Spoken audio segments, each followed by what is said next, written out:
To the flag of the United States of America, and to the republic for which it stands, one nation, under God, indivisible, with liberty and justice for all.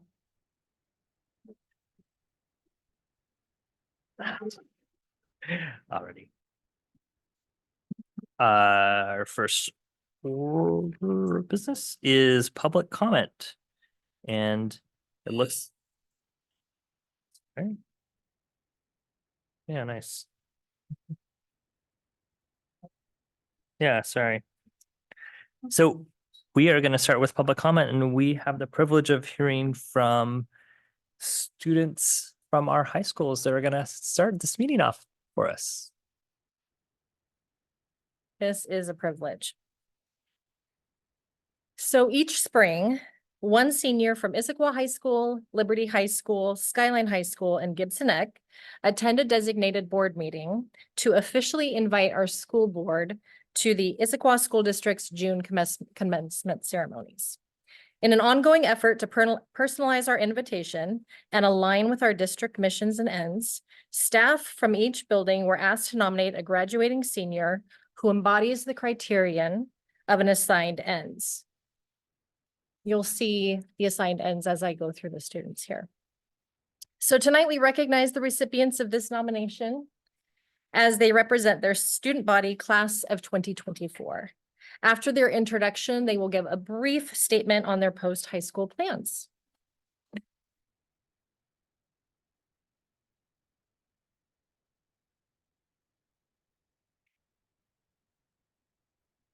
So first up from Gibson Neck, we have Maya Gomez, who has been selected for E2 Part 1 Academics and Foundations. Maya, you want to come here with me? Maya stands out as a student whose impact extends far beyond the walls of her school.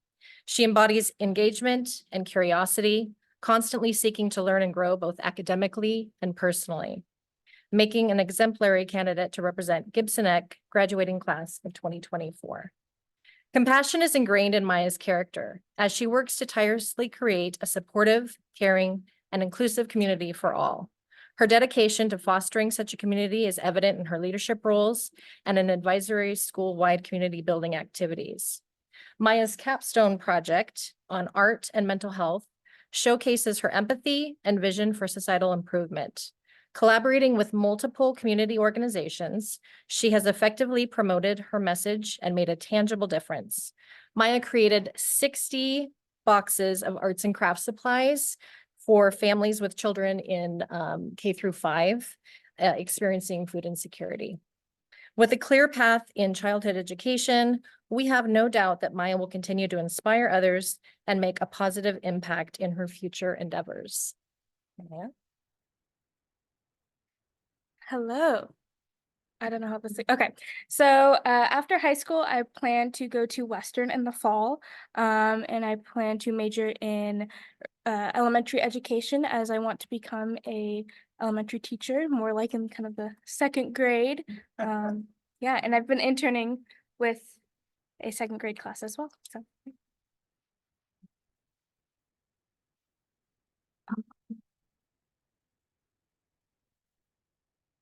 Next, from Issaquah High School, we have Akshay Vakaria and Ms. Law, a teacher, is going to be introducing. Hello, my name is Sylvia Law. I teach biomedical science at Issaquah High School, and I have the pleasure of introducing Akshay Vakaria to you. He's a current student of mine this year. I nominated Akshay because he really embodies our school's mission of just being a lifelong learner. Besides being very academically incredible, like all his teachers would agree on this, his strengths go so much further beyond grades. He just cares a lot about things. He cares about local and global, all the things. For example, he is a part of Model UN. He's been a part of that for 4 years, and he's won so many awards on debates of topics that he truly cares about. Things, really light things like mitigating the spread of refugees in the Middle East, combating trade of illicit goods, things like that. And even community-wise in his local community, he volunteers. He has played classical guitar for, I think, 11 years. And he he shares that talent with people at a local dementia care facility twice a month. But as his biomed teacher, specifically, what I really appreciate about Akshay is his just natural curiosity about everything scientific. He is just so bright, but he also likes to challenge himself and he likes to seek his own answers, which unfortunately is not a trait for all high school students today. But he sort of sees himself at this intersection between medicine and research, specifically in cancer, which I think is perfect for him. I am so proud of Akshay. And I'm very excited for all the answers that he will discover in the future.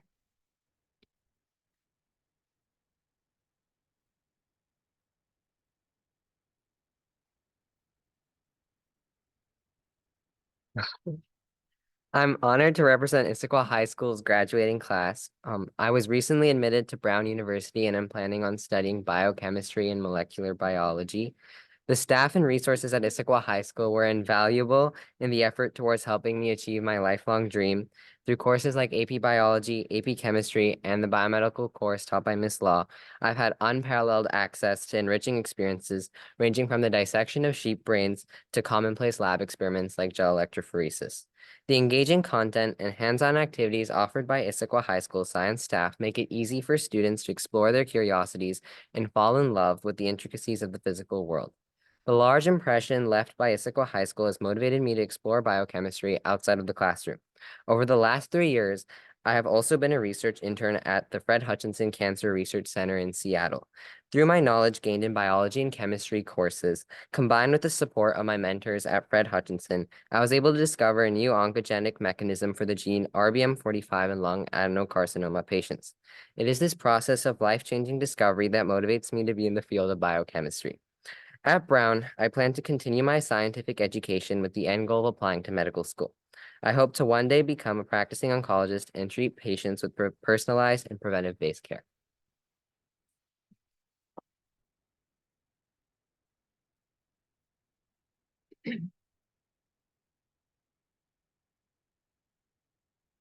Next up, I have the pleasure of introducing from Liberty High School, Manot Elias. Manot, come on up. Manot was nominated for criterion that had to do with civic engagement. This is from the staff at Liberty High School. All of the line items under E3, civic engagement, fit our nominee perfectly. Manot is an optimistic, confident, impactful, and determined student at Liberty High School. He's always well prepared, eager to lend a hand, and his leadership potential is limitless. This year, Manot has spearheaded the establishment of the Black Student Union Club at Liberty, providing students with a crucial platform for expression and empowerment. Manot's leadership has filled a significant void, ensuring that students have a voice in a space where it was previously lacking. Manot exemplifies a deep passion for the culinary arts, showing his talent and dedication by contributing to the vibrant culinary culture at Liberty's El Cafe. His passion for his ethnic heritage have created a deep ambition in him to create a better future for himself and others at Liberty High School and in our community. His efforts and impact will be felt at Liberty High School long after he is gone. Manot. Hello, everyone. As mentioned, I'm Manot Elias. I'm a senior at Liberty. I unfortunately still do not know where I will be attending, but I plan on going to a four-year college or university majoring in international relations. I hope to go to law school after and find a career in the United Nations to help advocacy in world problems and world issues, which is a really strong passion of mine. And yeah, thank you for having me.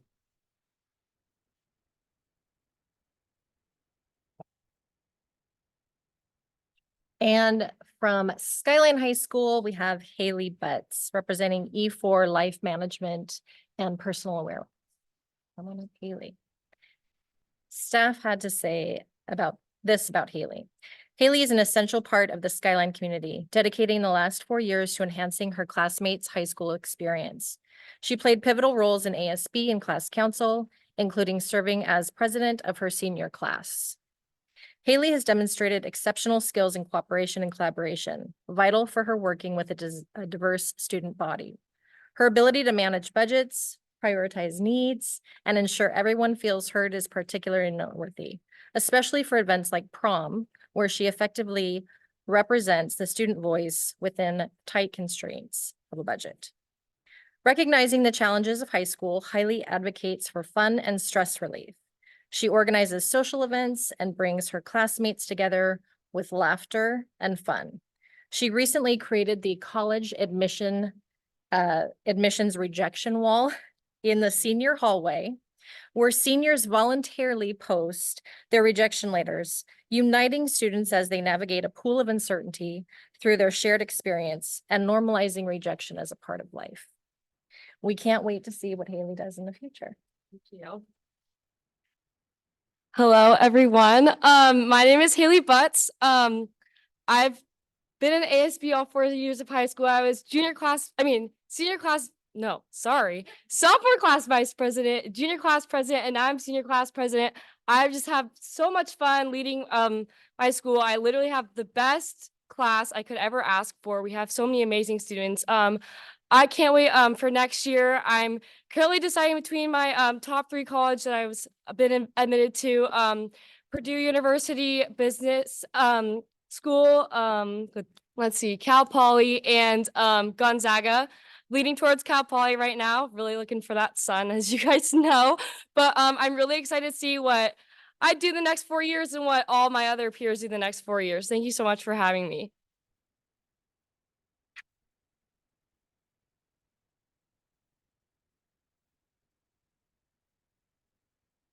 All right. On behalf of the 2024 ISD senior class and my fellow nominees, it is my honor to invite you to our commencement ceremonies. Thank you. Well, we thank you so much for coming today, and we are so proud of each of you and every one of our high school graduates. And we have had that date marked on our calendar for a long time, and we can't wait to see you guys in June and celebrate with you.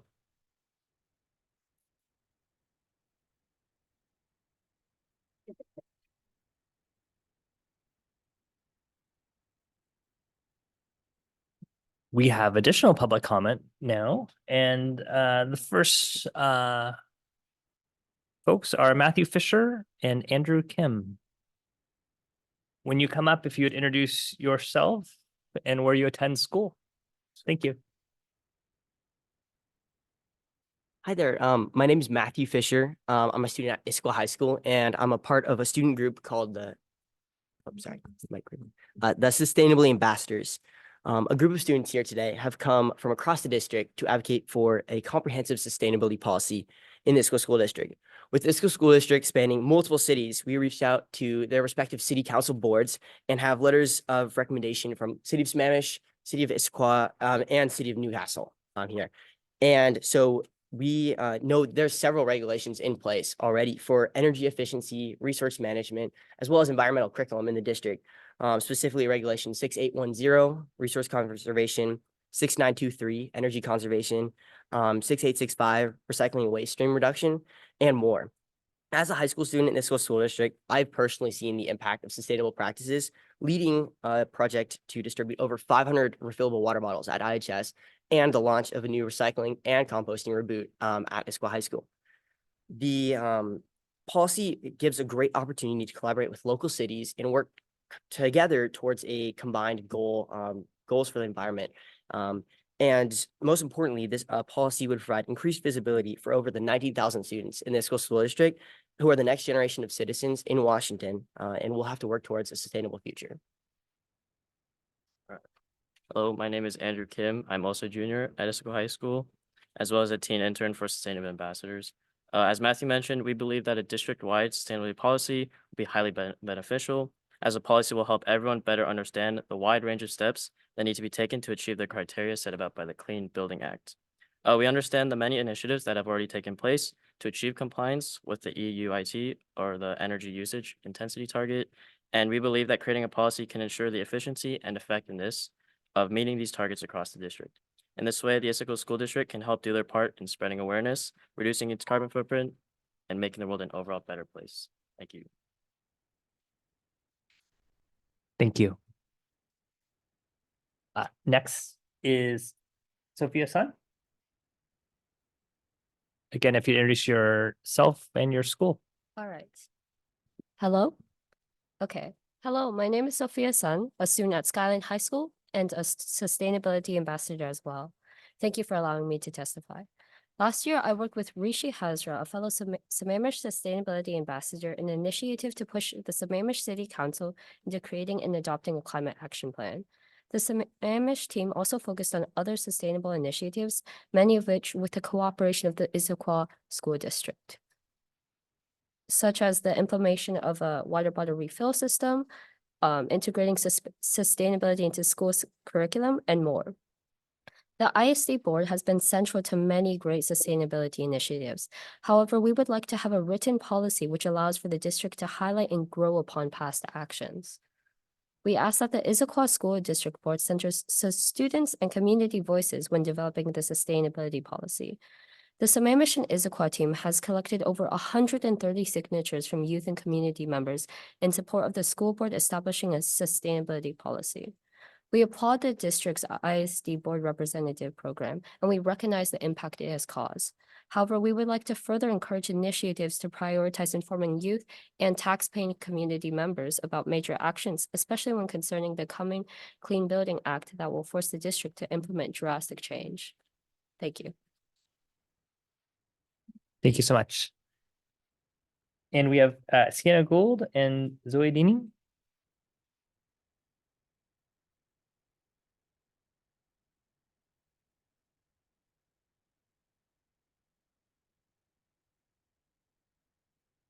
Hello, my name is Sienna Gould, and I'm a student at Gibson Neck High School. Our neighbor Bellevue has a strong example of a sustainability policy that our team of ambassadors has looked through and think is a really great place to start when potentially developing a policy. Another thing that Bellevue has recently begun to implement that we would love to advocate for here in Issaquah is a Sustainability Committee Advisory Group. This group focuses on planning the implementation of the 4 pillars they've decided on while creating their policy, and joins passionate students, community members, and school board representatives to give their input.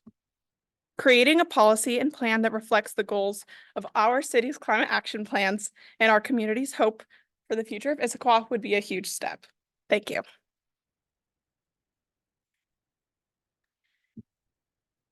My name is Zoe Deering, and I am also a junior at Gibson Neck High School.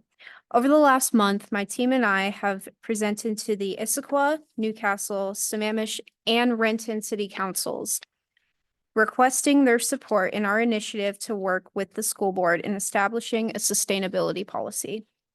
As you may know, Issaquah, Newcastle, and Sammamish have written letters of recommendation addressed to the school board, reinforcing the importance of environmental and sustainability issues across the Issaquah School District. Our ask is for the Issaquah School Board to work with us, the Issaquah School District Sustainability Ambassadors team, in representing a regional climate action efforts. We encourage the board to use Bellevue School District's policy as a baseline and build in relevant city climate action plan targets in order to better connect the school district to its surrounding communities. We thank you for your time and consideration and hope to hear from the ISD school board soon. Thank you so much. Thank you to each of you for coming and sharing the work that you've done. And we do appreciate that a lot. Were there any other people here for public input? Anyone on Zoom for public input? Oh.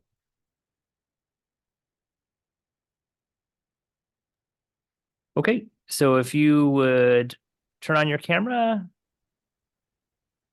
and introduce yourself in your feeder pattern area, we would appreciate it. Hi, can you hear me? Can you hear me? No. Not yet.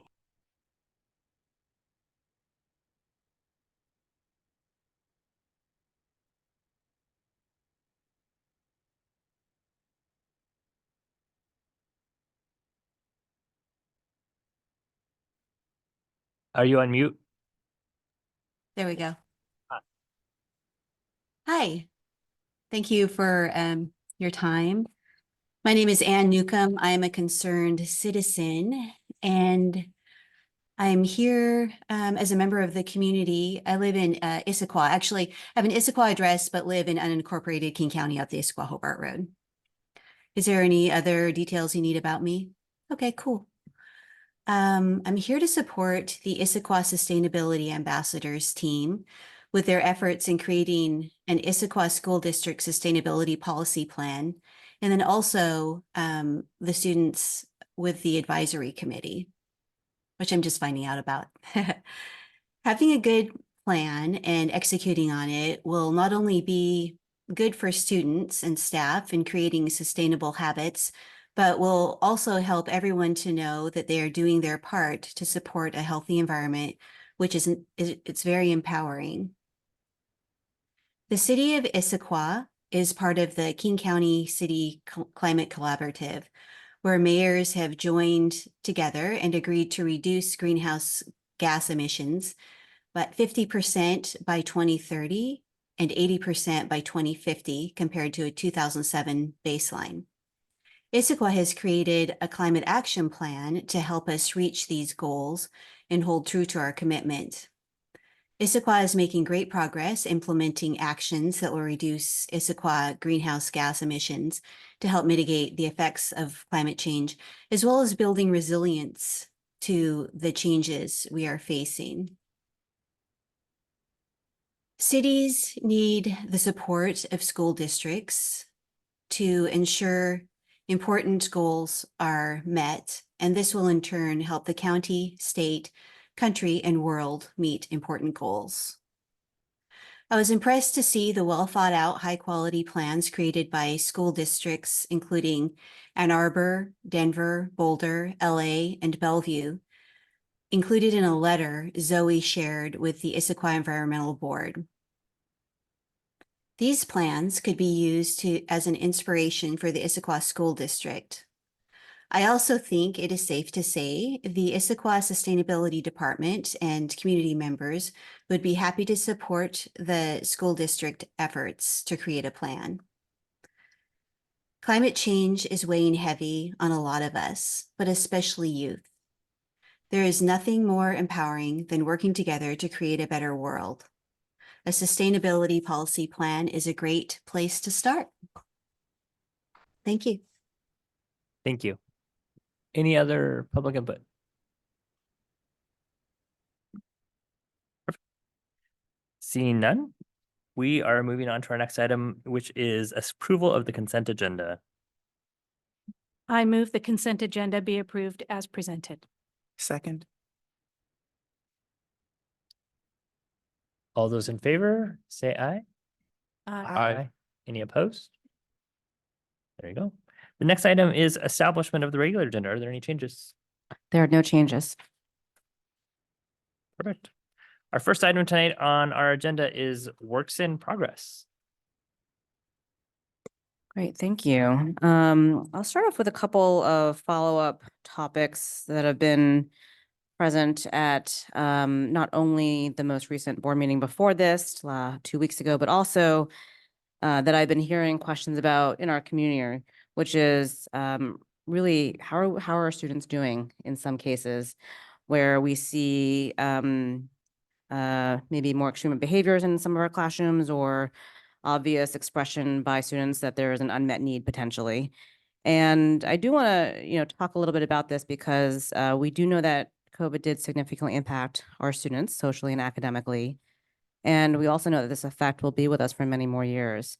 I want to consider that our earliest learners, not only in K this year, but also those that are entering kindergarten next year, were 1 to 2 years old when COVID hit. And that meant missing out on a lot of opportunities to be able to engage with peers, conflict resolve, problem solve, and have many other interactions with lots of adults as well, from many different backgrounds. And so as a public school system, we will continue to have the effects of COVID with us for the next 13 years for those earliest learners. As a parent of someone who was 1 to 2 years old at that time, I know it we had a lot of limitations on what we were able to do with him socially, as well as with other families and other adults in the world. And as a school system, we welcome all learners to our schools and have ways to learn about our kids' strengths as they enter and as they continue to grow and progress through each grade level, and how we continue to support them when they are expressing to us that they do have needs. And many times when our students are giving us feedback through their questions, what they tell us directly, but also behavior is also a form of communication. It sometimes lets us know that we can do things differently as adults in the classroom, as well as go deeper to understand what a student might be facing as to why they might be having an experience that is leading them to have a difficult time in our classrooms and in our play spaces. So it is a topic that has come up across the country locally as well. It's a topic that many superintendents talk about together about, are we meeting the well-being of all of our students? And are we meeting the needs of our students who have unmet needs as well? And that is something that is an important topic. It is why we explicitly have student well-being at the very beginning of our strategic plan as a top priority. And we do everything we can to get at root causes and identifying what unmet needs might be. And we also know we have evidence-based practices for how we can support kids to be their best selves in our schools, both academically and socially. We can't do it alone, though. There is supports outside of the community that are very important as well. And we can always focus on, continuing to support our teachers and our staff with training, space and time to be able to talk about where we can improve both teaching practices, but also supports from the many adults that work with our students. And in general, thinking about how we leverage systems of support through multi-tiered systems of support, leverage the community resources that exist. We have several other supports in place that do help with the most unmet needs and try and get at different root causes and solutions that might help a student and their family, such as Care Solace. We have Swedish mental health counselors also in our buildings. And we also have training that helps us called Safety Cares through look at our support for our young people who are having the hardest time through the lens of trauma-informed practices. So we do have these mechanisms to help support our well-being for our students. And we are also implementing the SABRS, which is a diagnostic data, but we have just started that first year to understand kids' well-being as well. So a couple of things is we do want to do more to help increase what those supports look like, but we also, as I said, can't do it alone. And when I consider the role that our state legislator can play in helping to fund additional resources and supports, that is something that we know is important, and we are, helping. We want that support to help us increase and sharpen the supports that we currently have. And those are important topics for us as a community and as a district. And so have been talking about what that could look like, right? Even with our partners in different spaces as we seek to look for improving what we have, but also leveraging the tools that we do have even more so to be more effective. All of our kids are doing, we have great kids in our school system, and we want to make sure that we are helping every single student be able to thrive. I think a lot about that every day as my own son fell on the floor during the kindergarten assessment this week. So yes, and everyone was very gracious and kind and knew how to help him. And I appreciate that. And it takes great staff to continue to do that. And we want to support our staff in all the ways that we can to continue to show up in great ways for our kids. So I did want to talk a little bit about that. It has been top of mind, as I said, topic in the community and at the last board meeting and public comment. Moving on to some other updates from my point of view. A team earlier this month and I met with a group of Jewish professionals representing several organizations and the parent community in Issaquah. Rich Mellish, Dana Bailey, Wendy Castleman, Elena Sivadosan, and I went to Temple de Hirsch Sinai, hosted by Rabbi Daniel Wiener. And we were joined by representatives from other organizations such as the Holocaust Center for Humanity, Stand With Us Northwest, and the Jewish Federation of Greater Seattle. We had a productive and intentional listening, learning, and sharing opportunity that allowed for several next steps for helping our staff and students engage in more fully in understanding world events in historical context and in current terms. Last week, we were inducted as a school district into the Digital Promises League of Innovative Schools. And that organization offers opportunities for districts to come together at intermittent intervals and talk about the various ways schools are delivering on excellence and beyond for their communities. And Julia Bamba and I got to travel to New York to represent the district and be inducted. We are joining 150 other school districts that cover and serve over 4.4 million students. And we're so excited to have that opportunity. We took a lot of learning, and given our own district's legacy of innovation, I think it's appropriate for the district to be inducted. And we also know that our forward thinking in the future will also be augmented by that work.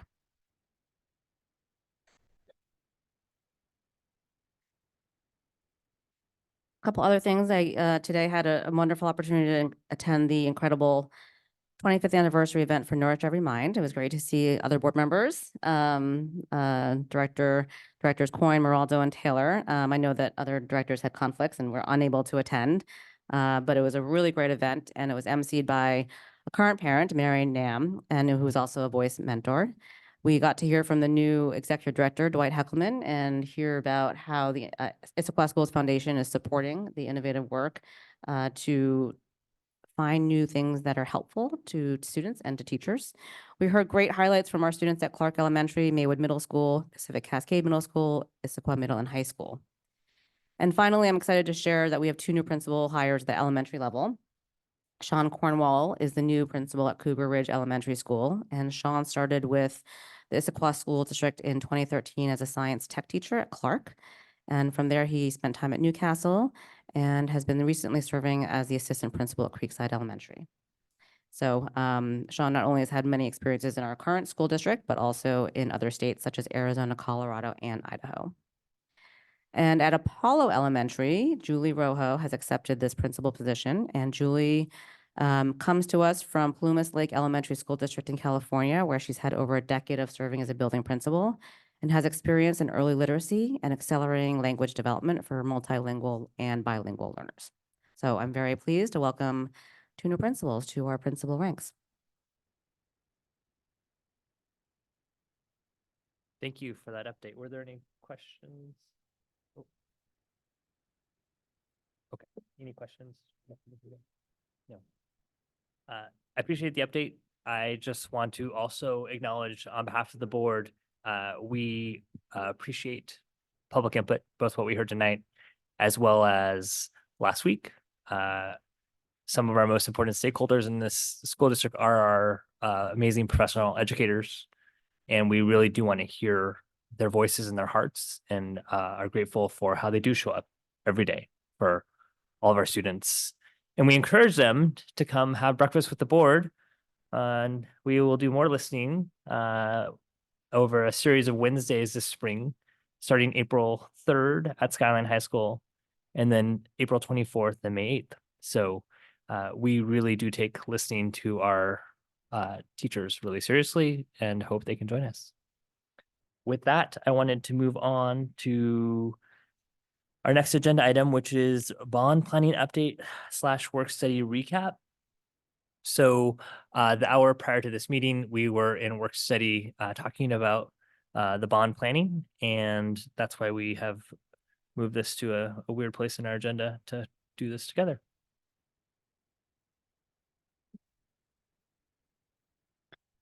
Great. So our update is pretty brief, which is that we've had now 5 meetings of the Bond Advisory Committee, and we have 3 more remaining. It's been a very helpful opportunity for our community to be able to have representatives across the community that represent through multiple hats all of Issaquah School District. And this past week, they started talking about tax implications and starting to see and hear more about the sort of full list of potential projects that could exist. And we are looking forward to bringing more data about what those projects will cost so that the team can continue to make a strong recommendation based on their knowledge that has been built over the course of the past 5 meetings related to programs, initiatives, work that's happening, work that we would like to do, as well as certain mandates such as the Clean Buildings Act and other kinds of needs that come with building modernization, and looking at that through the near term, knowing that we're looking for the next, 6 years worth of work specifically. And we can have Martin Turney or Tom Mullings come up here and just sort of be alongside for any additional updates or questions the board might have as we continue to progress through our work with the Bond Advisory Committee on behalf of the community. Thank you. Wanted to open up to board members for either questions or reflections from the hour prior to in our work study, or to elevate now as we continue this conversation. Yeah, Director Quinn. So I'm happy to start, and I think it's a great tie and segue, frankly, from our work study to some of our public input and some of the letters that we've been getting, obviously, about the Clean Buildings Act. We've been in discussion on that topic, I don't know, the last couple of months on what would be required, what does that look like, how do we prioritize within our district and the buildings within, and I think it was a good conversation to start to get down to what that looks like more specifically by building, based on their age, based on their current or maybe recent renovation work and what that looks like. So it's good to get emails where you're working on the topic and have people give public input on the same. So I think that it's really good timing, and it's important, I think, from a community perspective to understand it. There's a commitment in that area, as well as we're all going to need to make a commitment to make that real as we go forward, because it will be sizable sums of money in order to bring our numerous facilities, I'm going to quote the wrong number, in alignment with that Clean Buildings Act. That is an act that comes with no funding. So we are not provided dollars to go out and make those changes to our building. So those are things we'll have to fund right here at home in order to make that work. So I think it's great that all the kind of minds and feedback is aligning on a great topic. I'm just going to share, I've had some recent conversations over the last couple of weeks with members of the community who've kind of asked for sort of the underlying theme around the bond. And I want to, thank the bond committee for really formulating some thoughts around it, really giving us space for innovation. I think about high school number 4, really giving us that room to be able to really innovate. I look at particularly Skyline and Issaquah High, and the size of our student populations at those schools, that is limiting in terms of the amount of innovation we can do. And so I think with high school 4, it really gives us that ability, the space to really innovate. And that's a big takeaway for me.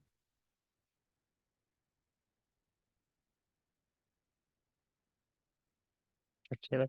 Sure, just an observation. I actually on Tuesday night had the opportunity to step in and observe some of the bond committee meeting, and just wanted to say, really a great group of folks, all very engaged, large group of people in the room, all very much engaged, asking super smart questions, and clearly to me they were really zeroing in and understanding the district's needs.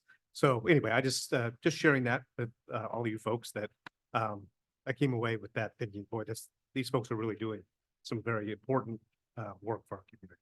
So.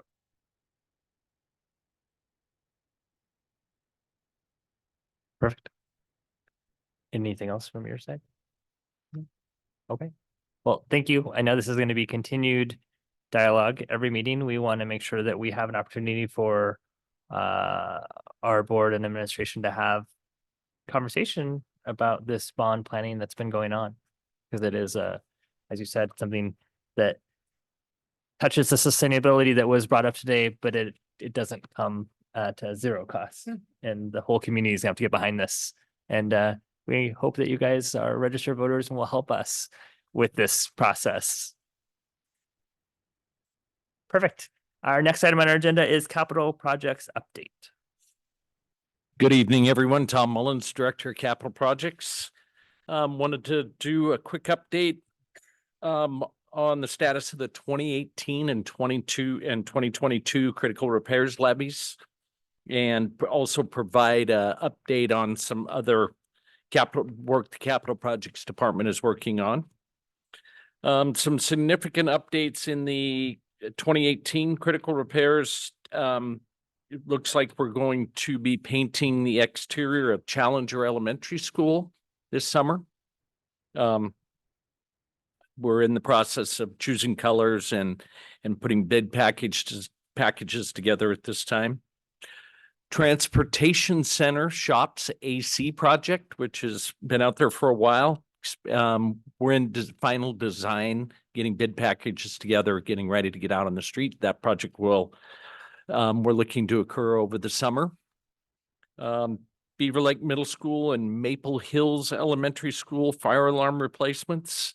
Bids have been received, contractors are signed up, ready to go. The projects are underway.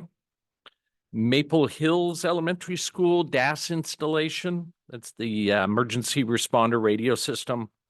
That is underway. The antennas have been, the antenna cables arrays have been started to distribute throughout the building. That work will hopefully be done in about, I'm estimating about 2 months. 22, some significant updates in the 22 critical repair levies. Liberty High School just had finished and occupied the portable classroom we installed down there, portable 9 and 10. It was moved from Maywood Middle School. Clean Buildings Act investment grade audit for the 3 high schools, 3 comprehensive high schools is they're finishing up. They've got all their information gathered. They're in the final throes of putting the report together. The report has to follow a lot of state Department of Commerce guidelines. And so that's coming together. We're looking late April for that, for final cost, final analysis. Some other projects we've got going. We had a water heater failure. We had a series of water heater failures throughout the district over the last few months. Endeavor Elementary is out. The project's out to bid. We've got the bids back on that one. We're vetting contractors right now. Skyline High School, Issaquah High School, and Liberty High School, all projects are in design. And within the next probably month, those bid packages will be out on the street. That work will also occur probably over the summer. Water damage from the January freeze projects at Newcastle, Cedar Trails, and Briarwood Elementary were in design. It's been a collaborative effort with the insurance, Washington State Risk Management Pool, their consultants and ours to put together bid packages. Skyline High School has a new scoreboard they're putting in their gym, which has turned out to be quite a little more of a complicated project than I think they anticipated. So we stepped in to help them get that completed in a fashion that everyone will be pleased with. Next steps, 2018, continue advancing the completion of the 2018 in particular and the 22 critical repairs projects, and continue to complete the other projects that we've taken on in a timely fashion. Any questions? I think you wanted to open up for any questions. Director Coy? Tom, thank you for that update. I was very glad to see the note on the paint on Challenger. I'm sure Director Taylor would agree as well. Yeah. We were having that exact conversation a couple of weeks ago when we went on that tour. So that's great news. Glad to see that on the list. Great. As long as it's not, about to bounce off the campus of Beaver Lake, we can't have 2 cougar colored buildings on the same campus. I don't know. Just so you know. Purple and Yeah. So do you have any idea when you think you'll be at the substantially complete phase for the 2018 levy? I would love to say that we will be substantially complete at the end of the summer. I can't promise that, but we're working as hard as we can to get as many of those projects going as we can. It's been a little bit of a slog with the limited staff, but we've been making use of everybody's time and doing the best we can to get as much complete as possible. But we should, I'm guessing 75% complete at the end of the summer, and hopefully a little more. We really appreciate the attention you're placing on this, and this is an important part for the board, and we appreciate these updates. So thank you for all the work you and your team are doing. Thank you. Oh, sorry. You're not off the hook yet, Director Ronaldo. I had a question. Around the water damage for the January freeze with Newcastle, we had a discussion, you know, it's 20-year-old building, can kind of understand that. Briarwood, it's been a while, but Cedar Trails is a practically brand new. And I'm thinking back to a discussion that the WASDA board, the Washington State School Directors Association, brand new building opened up, I think in 2021, had the same thing happen during the big freeze. And, you know, they're going back to their insurance to be able to say, hey, something was done improperly when the building was built. Are we looking into what was the cause of that? Was there some faulty piping that was put in? Was there not enough installation around that? So what was causing it in a brand new building? The other buildings I can completely understand, but this one, I'm not sure of. All three of those projects that froze were where dry sprinkler pipes, which feed the outside of the building, awnings and things like that, tie in with wet sprinkler systems, which are inside the building. The proximity is there. And with the severe cold temperatures and the wind chill factor that was it happened. I've had this discussion with many engineers and architects about it. It was surprising that it didn't happen more. No one feels that it was faulty design or faulty installation at all. It was the temperatures were down at 10 or 12 degrees for 3 or 4 days. We designed the code for this area requires to design for about 22 to 24 degrees over what they consider to be an extended period, which I think is 3 days. So we were well below that. So I don't see us being able to go back and find fault with anyone on that. Is there any future mitigation that will happen if we find ourselves in that same weather scenario to prevent this? Like, is there anything you can do from a heating standpoint? Facility standpoint, we're going to turn the temperature up. We're going to foresee that and turn it up and try to overheat those buildings. And if you help overpressurize the buildings too, you can imagine with more air pressure inside the building, it keeps that cold air out versus letting that, the system, just overpressurization will help keep that cold air out better. Did that answer your question, Director Ronaldo? Great. Any other questions? Nope. Thank you so much. Thank you. Our next item is online learning update. Great. I see Dr. Dana Bailey making her way up, as well as Stephanie Grayson, our online learning coordinator. And I want to preface this by saying this is maybe the first presentation and or information, for discussion and learning publicly for the board. There has been items, in different places in our ends reporting, exec limitations reporting that refer to online learning. But we wanted to make sure we brought forward this important work to highlight it and also share a bit about who this is serving in terms of the student population. And I expect there to be questions such as how do online learning courses get interpreted on transcripts and potentially, through a college admissions process because they might not show up the same way. So I will pass it over to the team to introduce themselves and share a bit more. Thank you, Dana Bailey, Chief Academic and Student Success Officer. Stephanie Grayson, Online Learning Coordinator. Take it away. Okay. Thank you, Dr. Dana Bailey, for introducing me this evening, and thank you to Superintendent Heather Talyuk, the student representatives, and the Board of Directors for inviting me to share a little bit more about our program here.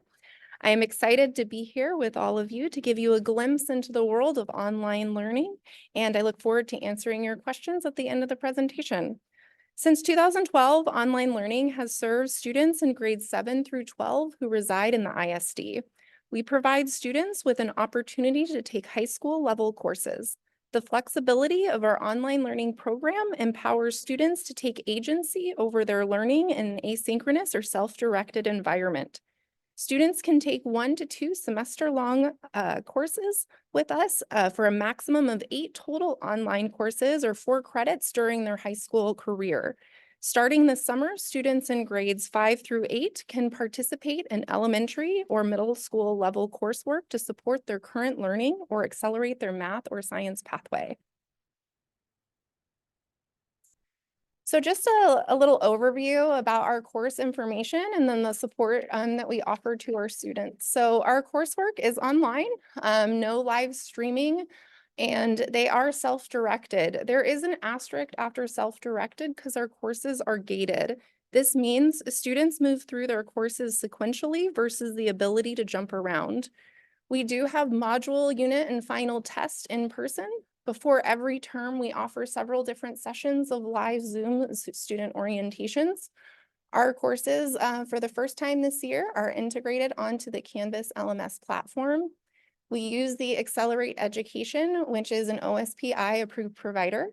And every course has a Washington State certified teacher endorsed in their specific content area, along with every student is paired with an ISD certified teacher mentor. So to help facilitate the learning process, we have designated adult support for our students. So the Accelerate teacher's primary responsibility is answering content course questions, grading and providing feedback on assignments, and available to set up Zoom sessions with our students.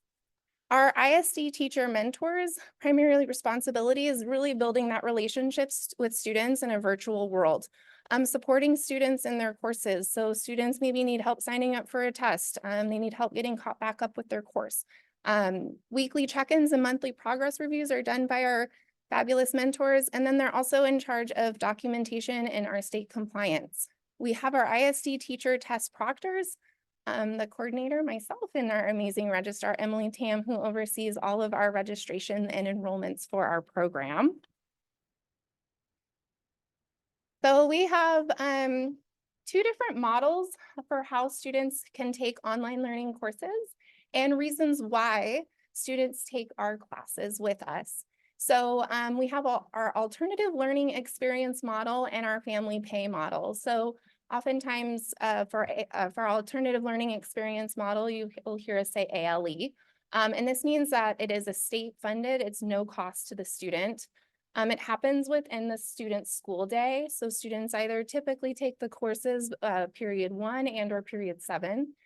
We have the requirements of the weekly check-ins and then the monthly progress reviews, and students are assigned that ALE ISD mentor. And then our other model is our family pay for our high school and middle school students. So this is for students that are looking to take a course outside of their school day. So they have a full course load during the school day, and then they'll take this course in addition. There is a course fee attached to this. We do have scholarships available where we really try to work with our families, and then also an assigned ISD mentor. So why do students take online learning courses with us? The number one reason is learning style. So this data was pulled for last year, 2022, 2023. So about 40% of our students took it for learning style. 27%, second reason, acceleration, looking to accelerate their math pathway. And then our third reason is course not offered at 16%. An example of this would be students at a Skyline looking to take an AP course because it's an IB program, or possibly we offer a course that's just not offered in the building at our other high schools.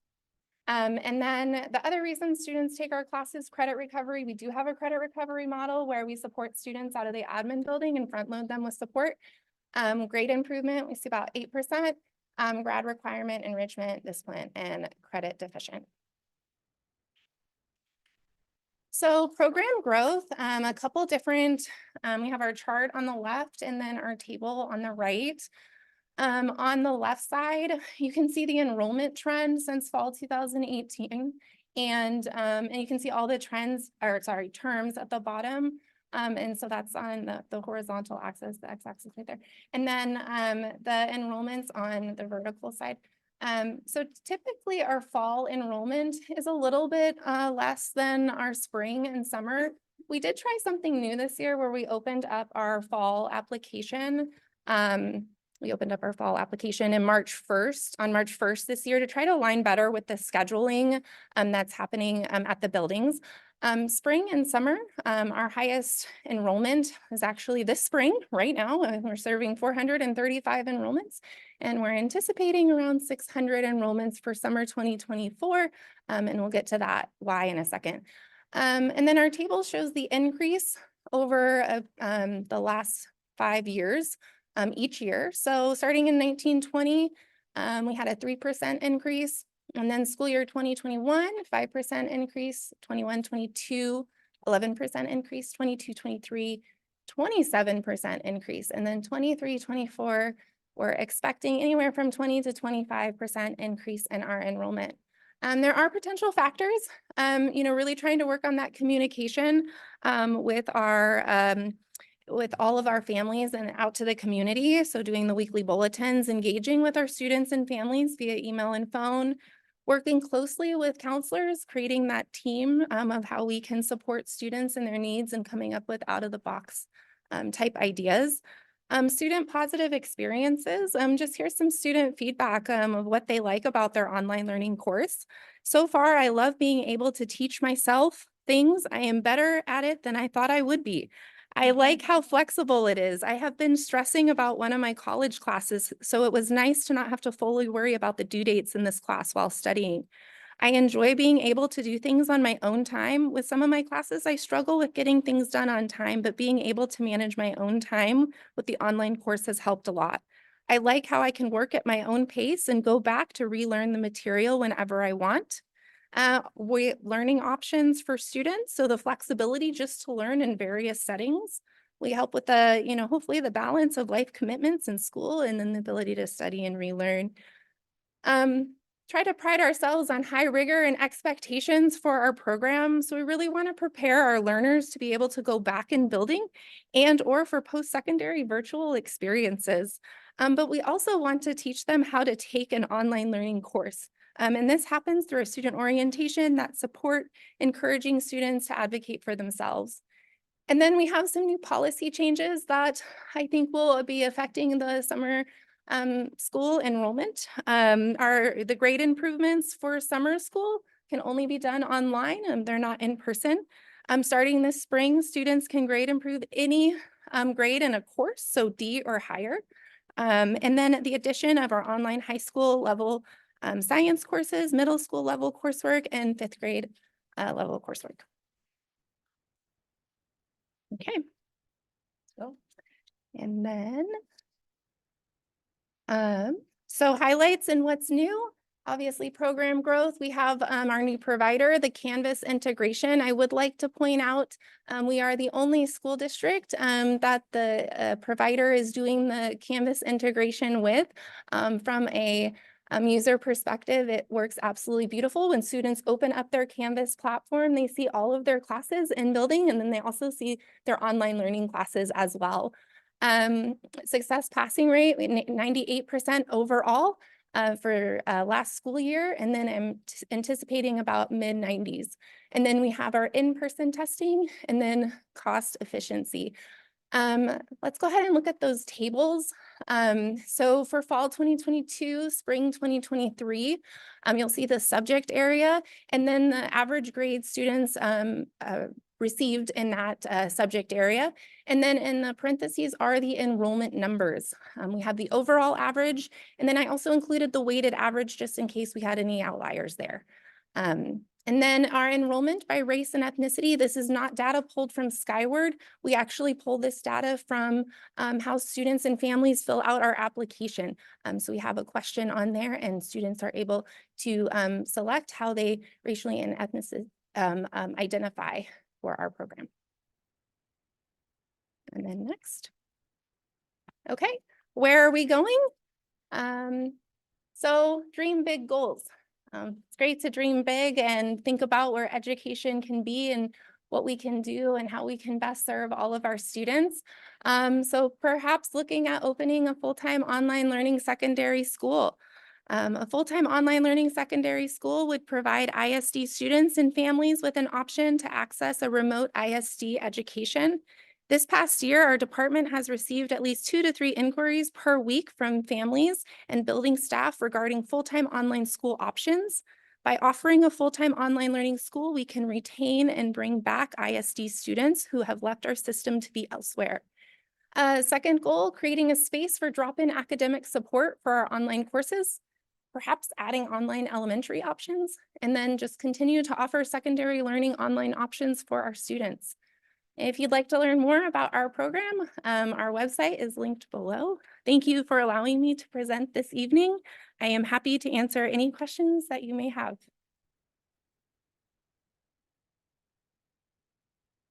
Can you start with the questions and the framing that our superintendent did with Sure. the impact on transcript and Yeah. how, let's say, UW College Admissions would view this coursework?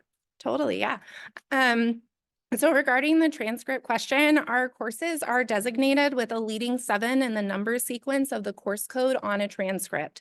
So for example, Algebra 2A online would be designated as it would still have the MTH as any course would, but then it has the 7 in front that indicates that it's an online class. And then our 9-6, which is part of the course code. In addition, there's an OL that is next to the name of the course. For our middle school students taking a high school level math course in 7th or 8th, they're going to have a leading, it's an 8 instead of a 7. And that I think has to do with because it's a high school, goes on as a high school math elective class. Regarding the college's question, to my knowledge, colleges view online courses the same as an in-person course. I have not heard from colleges asking about the legitimacy of our program or the rigor of coursework. In addition to my 4.5 years of being here, I have not had a family reach out to tell me they were not able to get into a school because of taking an online course. I did check with the counselors at each of the comprehensive high schools, and they shared the same sentiment as I shared with all of you. There was a comment made that if a student's transcript perhaps had multiple online learning courses, like over 50% or full-time online learning courses, California schools sometimes seem to have a little different perception of that. However, Washington schools do not. We have had many students in our program who have attended various colleges and universities, from vocational schools, Ivy League, community colleges, state schools, that have completed online courses with us. Siddharth?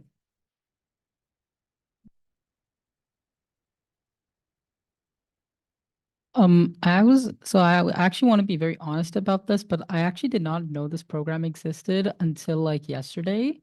So I was just curious, like, how are you like, is there a way in which you're like communicating to everyone else like about this program? Because I feel that, at least for me, if I knew about this opportunity, I might have taken some classes, but Yeah.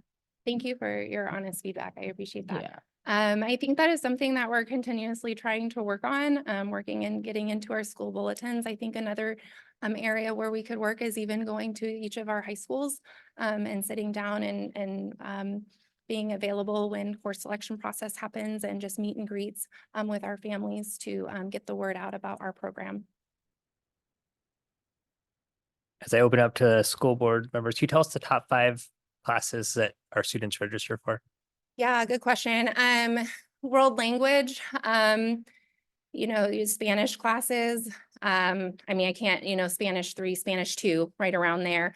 Algebra 2 is a big class that we see a lot of. Geometry, PE, online, that's a big one lately. Yeah, that's what I would say probably is the top, and then I have a sprinkling of all other types of courses. Director Taylor?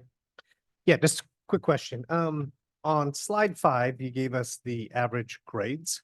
Correct. Just curious, in an apples to apples way, how that measures up with in person? Meaning, are these good? Do kids score higher in online classes versus in person? I do not have the data of how they score in person. I only have the data of online, but I can look into that and get back to you. And then one other thing, pretty phenomenal growth in this program, seems like. What is the capacity for the district? I mean, could you do this for every kid in high school? Could you do it I might need a little bit more help. I'm a two-man team out at the admin building, so, and yeah, so, but yeah, I mean, I think figuring out how to scale it, with the current models that we have is definitely doable. But, you know, also looking at our funding resources and priorities for the district as well. Director Moraldo? So thank you for this. It's actually been a long time since we've had a deep dive into the online learning. And I have to tell you, the thing that struck me the most was your passage rate, because I know in the past history, it was not that high. I think because most of the kids taking courses were looking at, you know, a course that they didn't pass the first time. And so the likelihood that they didn't pass it the second time. But what it tells me is that the support that you're providing students is what's allowing them to pass those classes, even when it's remediation. So that was really, really encouraging for me to see. It's great work. And, you know, just as a reminder, so with the ALE, correct, it's my understanding that we do not get like a full funding from the state for that student, correct? So how many, so my question would be, how many students does the certificated teacher have? And, or is that really kind of a cost burden for us? Not that I want to change that, but I'd like to change the law with the. Yeah, with great question. ALE is funded just a little bit less than in building is funding. It's pretty similar. Regarding our certificated ISD mentor teachers, they have a caseload of about, it really depends on what they feel comfortable taking on, but anywhere from 20 to 35 enrollments. I do also have a caseload myself that I see out of the admin building as well. And then, but I have about 8 mentors that I work with. Does that answer your question? Do you have more questions? Yeah. Director Mullins? So as the parent of a consumer of these services, I think I'm often talking about like how much air I feel like my senior has left in her day. And part of that is because she's really maximized how to leverage the online coursework. I think it's been a format, maybe probably in the learning style category, that's worked. And it's worked very well in relationship to balancing all of the other items. So one, just a really big fan of the program and the support, and as well as the amount of communication that I get. I get a lot of communication of what's going on, more than the standard high school course. So I think that's really important. I think that's probably part of some of the successes, the passage rates, the grades potentially, because I feel like I have a much more information. I'm really interested as we look forward in secondary innovation in general and how we make room for getting closer to full certifications or career readiness, how we look at the online courses as a lever in that process. And I do think right now it's a bit of a, people discover it if they know, you know, all of her friends know about it now because they know that they exist. But I think it's one of the areas that's a real enabler in how we make more space to get further down career readiness. So we've just had a very positive experience with this program. And I do hope we can get it more integrated into the I guess the more general mainstream selection process. Thank you. Director Coyne? Thank you for this presentation. I find it fascinating. My spouse, my wife, works in the online school community here in Washington State, so this is very relevant to me. Question for you in terms of how many students would you say we retain within the district because of this offering? Do we have any sense of that? I know in my wife's space, that's kind of a conversation they always talk about. Yeah, that's a really good question. And I can pull the numbers for you if I were to just estimate. I mean, it'd be off the top of my head of students that take it again, I would say 50% of students take another course with us. But again, I'm just kind of going off of names and what I see and applications and stuff that come in, but I can definitely get that data for you. That'd be great. And would you say too that it offers up options, maybe kids that are looking like at Running Start or some other options beyond, you know, outside of the school? Does the online option give them something that keeps them with here versus going? Yeah, great question. So a lot of times we do have students that are in Running Start, and we'll couple it with an online class, and it lends itself very nicely. Yeah. Since the policy right now is just 1 to 2 classes a semester, students can only take that amount with us online if they're in building. But we try to be as, flexible as possible when there are student needs that come up. Yeah. That's great. Thank you. You're welcome. Good program. Siddharth, do you have a question or a comment? Yeah, well, and I have another question about this. So, you mentioned that there are 2 types of, there are two of the types of reasons why people enroll in online classes, is acceleration, and then there's grade remediation, right? Or credit recovery. Is there a difference in the way, the courses are structured for, both of those types of students, or is it very similar? Yeah, really good question. Yeah, so multiple reasons why students take classes with us. Students can decide if they are doing a course for credit recovery, we do have a pass-fail option. So students can take that course with us, or they can take the course for a letter grade. We also do have an independent study course as well, and that's for students just looking to get credit for a pass-fail. But the rest of our courses, students can expect to spend about 90 to 100 hours of coursework in a semester on their class. Sorry, I have another question. So around the, your dream big, looking at a full-time online school. So do you think, have you been able to do any measurement yet? And if you don't have a question answer, that's fine.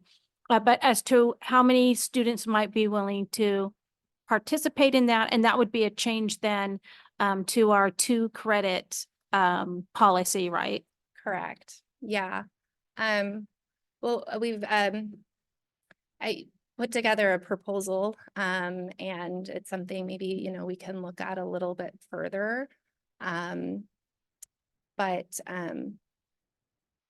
yeah, I'm sorry, I lost train of your question. Can you ask that again? Just really about what you were hoping as far as enrollment, or if we've really had a chance to talk to students that might want to be involved, and really the change in the policy as well. Okay. Yeah. Well, with enrollment, we pulled data for students that have left the district to go to a full-time online learning school.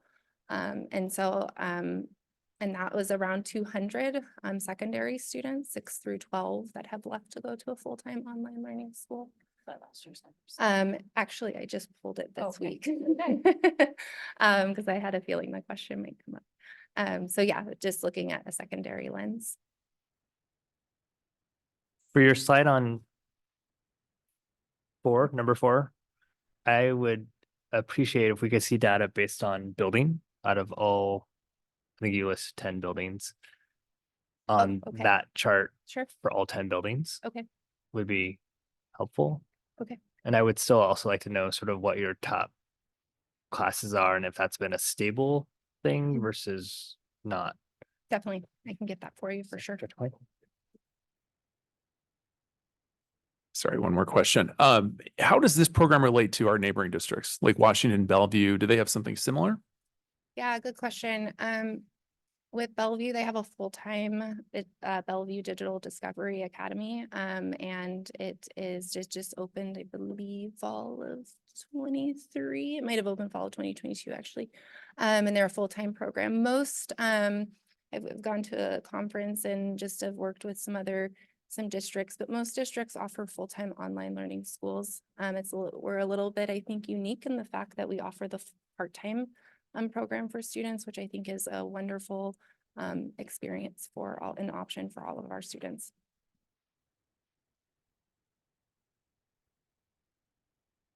I'm not seeing any more questions. Is there anything else you wanted clarification on? Or? No, Jack has a question. Oh, sorry, I couldn't see your hand, Jack. I see that you had there were offerings for AP classes for students to take. Do you have any statistics on how well they perform on those AP tests comparatively to students in person? That's a great question. I do not have that on me, but I can look into that for you.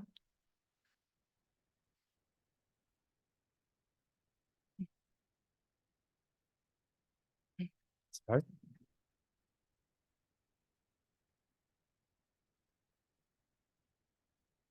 asking so many questions No, about this, it's okay. but They're great.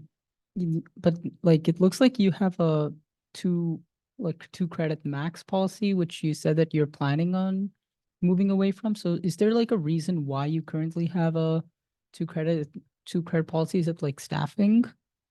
No, it's the current policy it has a limit to the number of online credits that a student can take, and that's just our current policy. Yeah, but like is there a reason this policy exists? It's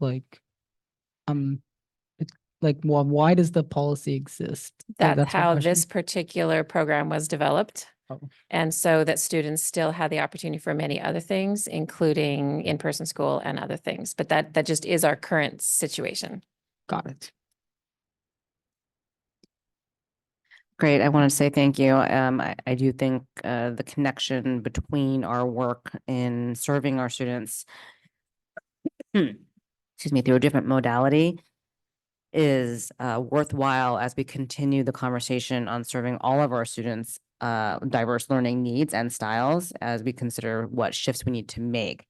That does include offering different opportunities. It does include maybe shifting our policies. It does include shifting different ways we think about it. So I'm glad that we had this opportunity to hear a little bit more and to be able to make those connections between overall shifts that we need to make as a district.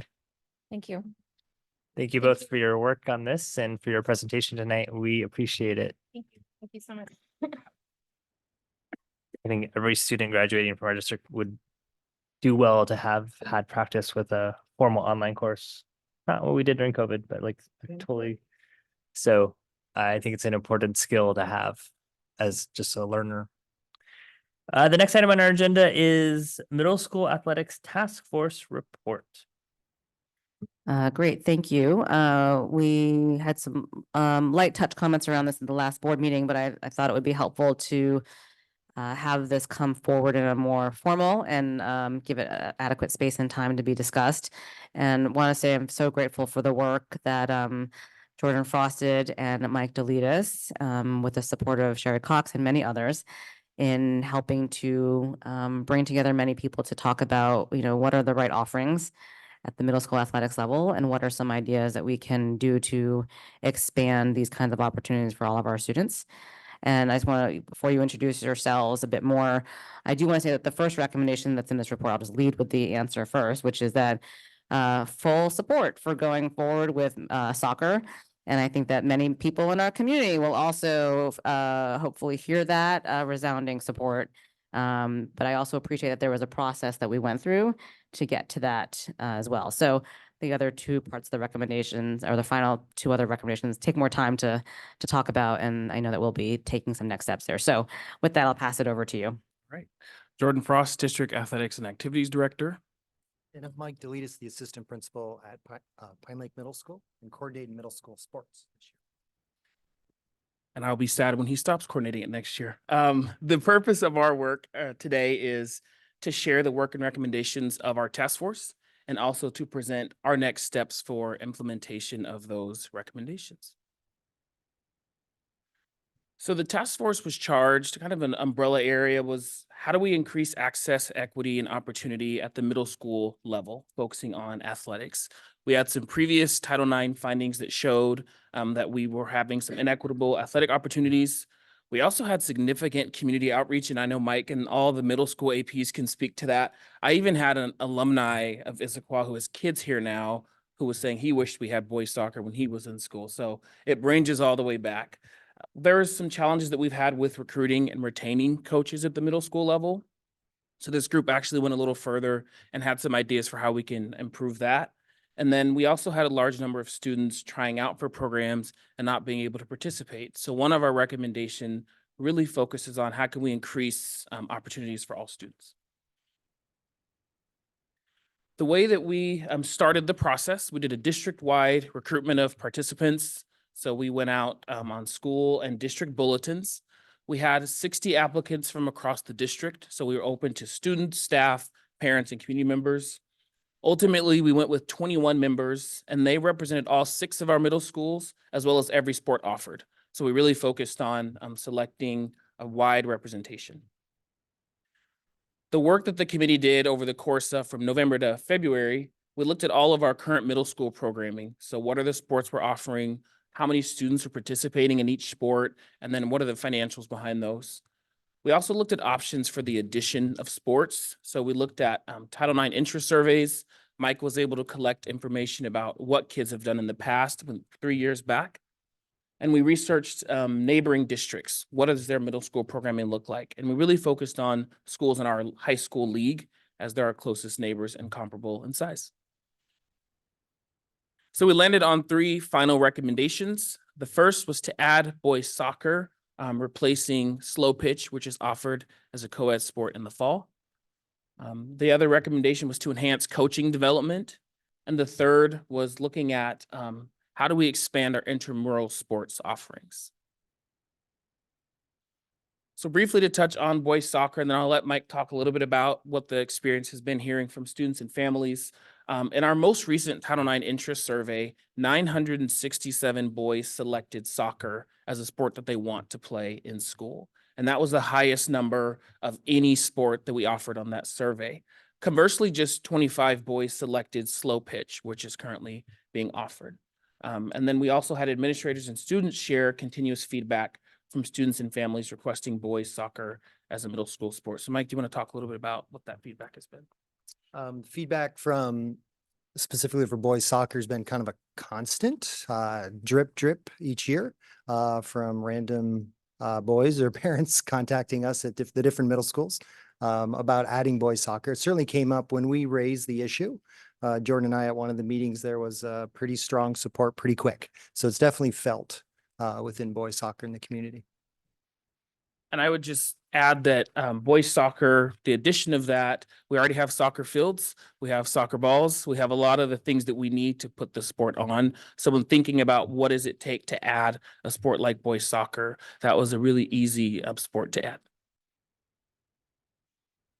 The second component was coaching development, and this really speaks to that retention and recruitment of middle school coaches. And we had coaches on the panel, which was great. They asked us to review coaches' pay rates and consider how do we honor coaches for years of experience or continued education. They asked us to look into workshops and coaching development opportunities to further support, to further their growth. And the UW has a clinic, and that pains me to suggest UW, but they have a great program for coaching development. And one of their, the leader of that program actually was on our committee. And so we're going to talk about ways that we might be able to partner to use some of the resources already built around coaching development. And then a great idea came from the group was, could we offer a coaching 101 program right before the season starts? If there's an interested parent or community member who knows the sport, but it's like, I need a little more help before I'm willing to take this on. So they asked us to think about, could we offer a clinic that can get more people who want to be involved, confident to take on that. And then the last one, intramural expansion. There was a lot of interest in, can we look at offering maybe intramural sports season? Multiple other districts in our league offer this kind of a choice season. And that's how we can get more kids to participate because there's a lot of interest. We also wondered if coaches would be more open to coach an intramural program with a shorter schedule and less competitions. But it was determined that we need some more exploration. And Mike actually has done some great work on drafting what that could look like. And we're going to continue to talk about what are the impacts to our current programs, and then how can we roll this out in an effective way. But there was a lot of interest in targeting that. So some next steps for us are to consult with district departments to assess budget, facilities, staffing, and other needs. And I'd love to give a public shout out to Martin Turney and Mariah Banasic, because since I've started, they've had an open door and they haven't closed it yet when I come asking for more. So it's been great partnering with them to expand our programs, and having people in those roles to support our work is great. We're also going to look at a timeline for team formation. I know there's actually already coaches who are ready to coach boys soccer, and the minute I told them to wait, let me present it here, and then we can go and move forward. So they're ready to go, and I know the kids are ready to go. Looking for partners in the area of professional coaching development. So I mentioned UW has a center for this, and there's others. And then thinking about a small group who continue work on exploring intramural program expansion. And now open to questions. Thank you for this work. I think it's really important, and I appreciate that you expanded it beyond just adding boys soccer. I would love to see us dream about being able to increase the agency of our high school students, who I think could play a integral role in serving as intramural coaches and be a great opportunity for our junior and senior students who have decided, hey, I really was passionate about this sport, but I'm busy doing other things. But they could still infuse that passion and then give them an opportunity for leadership. I think what we hear constantly from our students is more opportunities for leadership and experience, the better. But not just for being intramural coaches, but referees. I think expanding the opportunity for our junior and senior level students to be referees would also, again, give them the ability to be part of the community and to do a skill that they may just enjoy as a side job, but as they go further into college and whatnot. Director Mullins. Thank you. I guess my question is about the or slow pitch. So I understand the recommendation. Obviously, we have resounding demand for boys soccer, but what are the drivers of making it an or? And your slide had, there were a few boys who wanted to play slow pitch, but that didn't comment on girls playing slow pitch, which is more usually what girls play in like club anyway. So I'd love to maybe understand why it's an or on the slow pitch. Yeah, I'll start, and I should have clarified with the number of boys. There's actually far more boys who play slow pitch at the middle schools than girls. So even as a co-ed sport, it's more supporting boys.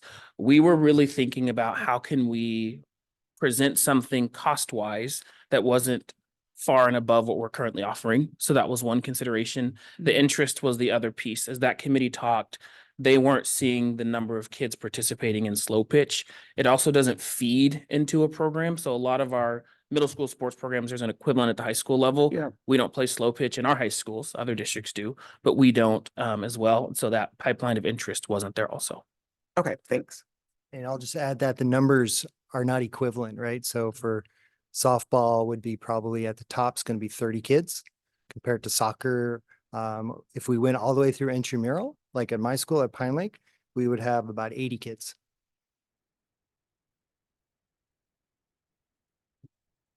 Director Taylor.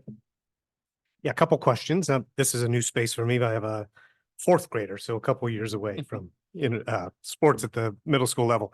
First of all, just a comment, love the Coaching 101 clinic idea. I think that's fantastic. I think a lot of the time it's about just letting our community know about the need and then giving them the information to say, hey, maybe, maybe I can do this. Maybe it's not as big a commitment.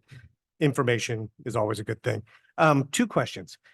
If there's a shortage of coaches or a hard time retaining them, does expanding intramural sports then put a further strain on the coaching community?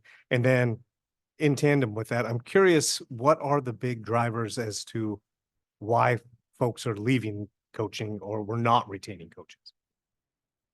Maybe I'll take the first one, which is how can we get folks for the intramural? That was a question if I reframe for myself.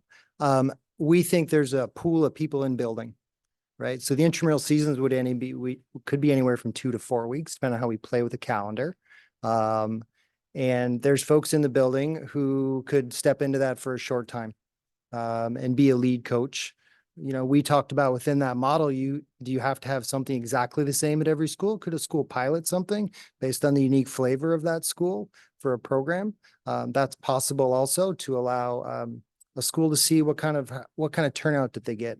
For example, one of the, like at the high school, it's kind of a growing flag football co-ed or girls flag football. And so could that work in one school? In my school, we have a pretty popular badminton group or pickleball, right? That's kind of a big activity. So could that be something that could come in and get a group of kids? Because to go back to really what was part of our purpose, we said, hey, when you think about middle school sports, what's the purpose, right? And the committee kind of, they're a different language, but we started to group it together, was driven by 3 things. These are not in any order. One is access. How do we give the most number of children access to something, right? Athletic at the school, because it's not happening in the numbers. 2 was I need a connection to other kids or adults. right? Because I'm coming from a smaller setting to a bigger setting. And the third one is just learning that fundamental of that sport, right? Those are in no order, but those are the three things that came up. And so when we kind of got to getting coaches, retaining them, helping them be there, that helped get to kind of that connection more of people in building also. Because that's where we saw the drop off with coaches is after COVID, with an increase in teacher pay a few years ago, people are like, well, doing the math themselves. I could be here till 6 p.m. or I could leave at this time and, still get paid the same. Right. So we saw a drop in some numbers, and coming out of COVID, we definitely saw a drop in just people not being available and willing.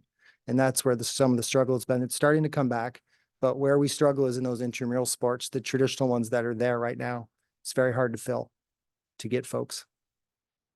I would just add that with the intramural piece being not only shorter, but also not having to travel and go and compete to other schools, that might be more attractive to an in-building teacher who, instead of now 5 hours or so after school, maybe it's 1 or 2, that commitment. So that was another reason why we thought implementing that in a different format might actually get more interest from in-building.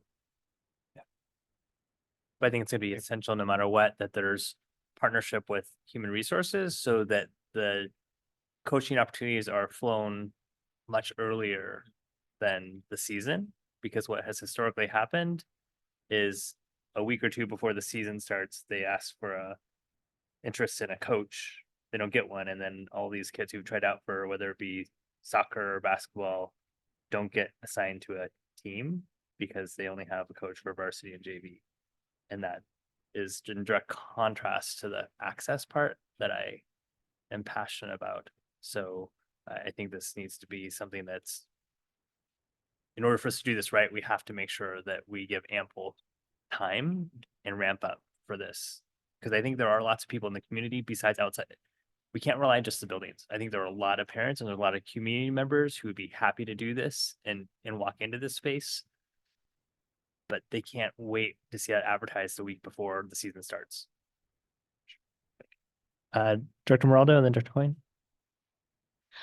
Yeah, so I'm really excited about some of this work. Number one, I think, okay, boys soccer at middle school, I think my work here is done. Because I think it's been a long time asked. So I'm really appreciative of that. But when I look at the intramural, I do think it's really important. The Moraldos are not athletes, so none of us would have been interested, but there are so many kids that's their guideline to health, right? So they're little 5th graders still running around and I was looking at the pictures of how many healthy kids we had during the presentation about, what's going on at elementary schools. And so I think that, I guess it was at ISF today, but so I think the opportunity for kids to be playing just to play, it kind of does what recess did for them in elementary. But also when we look at a substance use prevention, the biggest thing is connectivity to school. And so if you're telling me you can have more kids feel connected to adults in the building, to other students, just to their school community, that tells me that we're going to be even doing better when it comes to preventing them to being bored after school and starting to use substances. Because our kids, some of our kids are exploring in middle school. So it's good to see that this work is going on. So I appreciate that. And I would second what Director Moraldo said too. This has been a long time coming. I remember for years, maybe 10 years ago, kind of asking that question, even before my son was even in middle school, realizing that there weren't these options, particularly boys soccer. And I know at that time I was told for many years that it was because it would compete with some of the private clubs that we had in the community. And I always wondered, gosh, that limits access. And I see this opening up access for more kids. So I guess more of a comment, but I'm curious, did something change with that mindset, or was it just that we've now put a focus on it? Do we feel like there's not? Because I was always told it would compete somehow. That came up in the task force, and the kids who play on their private teams didn't think that would be a conflict. I also, from being a high school AD before, know that they're going to play the high school sport no matter what, whether or not they're in private. That's pretty much all year. And then they just choose to do the high school program as well. So we didn't anticipate that being a concern. And some of the families there also felt like the timing of choosing fall was actually good so that there wasn't as much conflict. Yeah, that's great. I never thought there would be. I remember that was always, I had heard that response in the past. So I think this is great. Thank you. Naomi? I had two questions, one of which is about boys soccer. What season would the sport be in? Because I know that there is like competition for space within the schools. That's a great question, because we have to think that through about it. May make sense to flip, to align a little bit more with the high school. And when they do girls soccer in the fall, then boys in the winter, we need to look at that, because that sometimes what we find is right now, when we're doing girls soccer, the club is more active in this time of year, but less active in the fall. Right. So we need to think that through, because we'll get kids who will be like, I can't play that late game at 4:30 because I got my club team and my coach is telling me I got to go there. Right. So we need to look at that and figure that out a little bit more. It may make sense to flip it. So that other group that's going to do more detail work, we think would answer that question.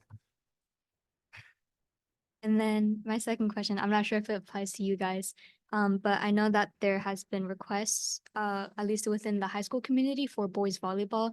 Are there any other sports that have been requested within the middle schools and or high schools that are not soccer related? So we, every 3 years, we do a Title IX survey. It's required. Every school does it to see what our students are interested in. And then we have to take that under advisement and make a recommendation. Our next one's actually in April that it's going to be happening. So there are other sports that'll come. Part of what we'll do is balance out and see where are we Title IX wise, like how do we have overrepresentation, underrepresentation, and then where can those interest surveys help us pick what to go for. So there's definitely, I know badminton is one that has gotten popular numbers at high school and middle school. Tennis at the middle school level, but we'd have to build tennis courts at every middle school. So that's a little harder of a challenge, but we do review that every few years and then make those recommendations. Okay. Director Mullins? So I didn't forget. So my question is maybe back to the coaching preparedness. I was an assistant basketball coach up to like 3rd grade, and then I was tapped out on my skill set. But it's certainly something that if, I guess, more compartmentalized, like, well, what's your job with this team? So is that part of the program? Like what component of coaching are we asking maybe less experienced people to do? Like, what are the various coaching jobs available that could be done? Because I think, when I stepped back at 3rd grade, I was like, not much more to add, but I'm sure there's still components. I could run components of I did basketball. I could still run components that are probably volleyball, but I guess I hadn't thought about that anymore. I just thought about they know more than I do at this point. So is that part of it to maybe help people with, your job may be just warm-ups or something like that every game, or maybe not demonstrating the skill. So would that fit in as well to help more people be able to participate? Yes, that definitely what the thought is behind the coaching 101. Sometimes it's maybe your supervision and equipment and attendance, and then there's someone there teaching the skills, right? Yeah, like I can do attendance. So there's ways for us. We're hoping we can educate the community more on it's not what you may think it is when you walk in. Like, I've got to have tight practice plans, a whole set of plays, offense, defense. There's different ways that we can partner. Maybe one person's really strong in that and someone else is not, and then they can complement each other and come together. So that's part of that coaching 101 clinic. I think just to tack onto that too, I love that idea. And again, the coaching 101 clinic, the idea, because I think there's a limitation. People generally think, hey, if I'm coaching, I need to have played like varsity soccer in high school. And, so I'm not going to be able to coach if I didn't do that. So I think this idea of having other options and making it very clear that you don't have to have had that. Like, if you have an interest in the sport and you want to help out, join us and be a part of it, come to this clinic. So I think it's great that this is part of it. So thank you. And conversely, if you've got the actual skill and knowledge, but the rest of it would make you crazy, like, are they there and where's the equipment? Because I know a lot of people in that category, right? I think that could be a great pairing. We just need volunteers. We just need people to step up. So offering options. Yeah, I would too. Yeah, it's great. Love it. Yeah. Great. Alrighty, any other comments, questions? Okay. Thank you. Thank you guys so much. Next item is monitoring report executive limitation 2, treatment of people. I move the board accept the monitoring report EL2, treatment of people as presented. Second.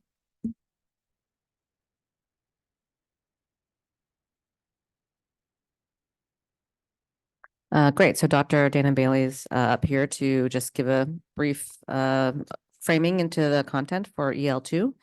And excited to have this conversation with the board. Great, thank you so much. Good evening, school board, and thank you for the opportunity to bring forward the district work around EL2 or treatment of people. EL2 speaks to the treatment of people from two lenses: the behaviors and expectations placed on adults in our system and how our students experience school through the development of school culture, opportunities where creativity and individual passions are cultivated, communications with students and caregivers about school programs, and where to go when something is amiss at school.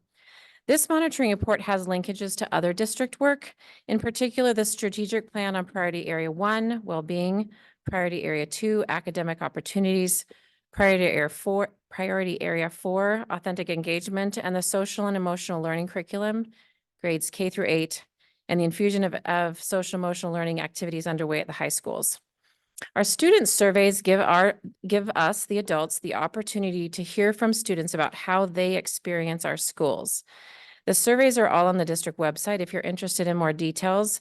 Most closely related to EL2 are the survey results on feeling connected, feeling respected, having at least one strong adult connections, and teachers holding high expectations for students. There is benefit from asking the exact same survey questions year over year for comparison. There's also benefit in asking new questions to seek student feedback on specific topics. New questions on the student surveys last year were intended to inform adults how ISD students experience bias, discrimination, being acknowledged and respected for who they are. These survey results are highlighted as new in 22-23 in this report. In the Healthy Youth survey results, the HOPE scale shows how resilient students are in figuring out how to set and attain goals, also about their ability to find multiple ways to reach their desired outcomes. ISD students in high school grades 10 and 12 report a stronger HOPE index than in 2021, and middle school students show a slight decrease in this HOPE index. In general, ISD students report higher levels of HOPE than the state averages.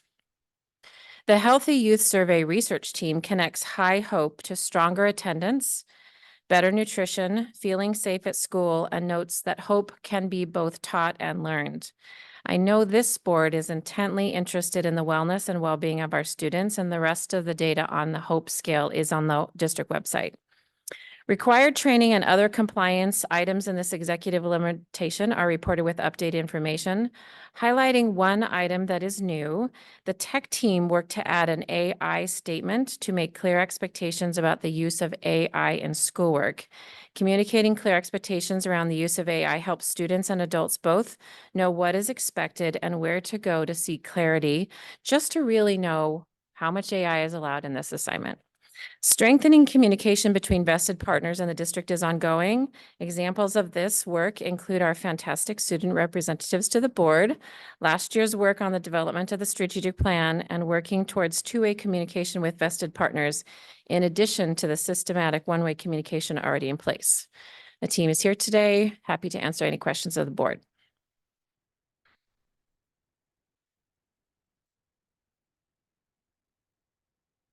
Think I will open up for public input first. So is there any public input in the room or on Zoom?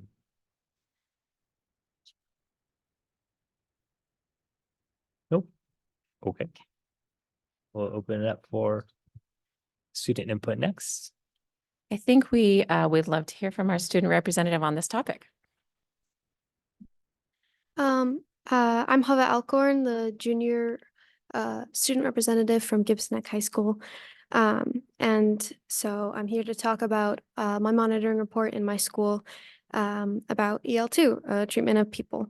So the data was collected via Google form sent to all Gibson Neck students by their advisors and to parents twice via the Gibson Neck weekly newsletter. And the purpose of this was to collect data on parent and student experience with ISD, including communications, supportive environment, and discrimination within the district. I sent this out between February 28th and March 19th, and the survey garnered results from 118 Gibson Neck students, which is a 60% out of our total 197 enrolled, and 2 parents. So I will not be using the parent data because it was not effective, which is really too bad. So the questions were, I'll go through them. The first one was, I feel support and encouragement among my peers. This question was asked in the form of a 5-point Likert scale that ranged from 1, strongly disagree, to 5, strongly agree. 29.7 students answered 3, 39% answered 4, and 28% answered 5. So generally, students feel support and encouragement among other students in our school. The second, to go along with that, is I feel support and encouragement from staff. This question was also asked in the form of a 5-point Likert scale from strongly disagree to strongly agree.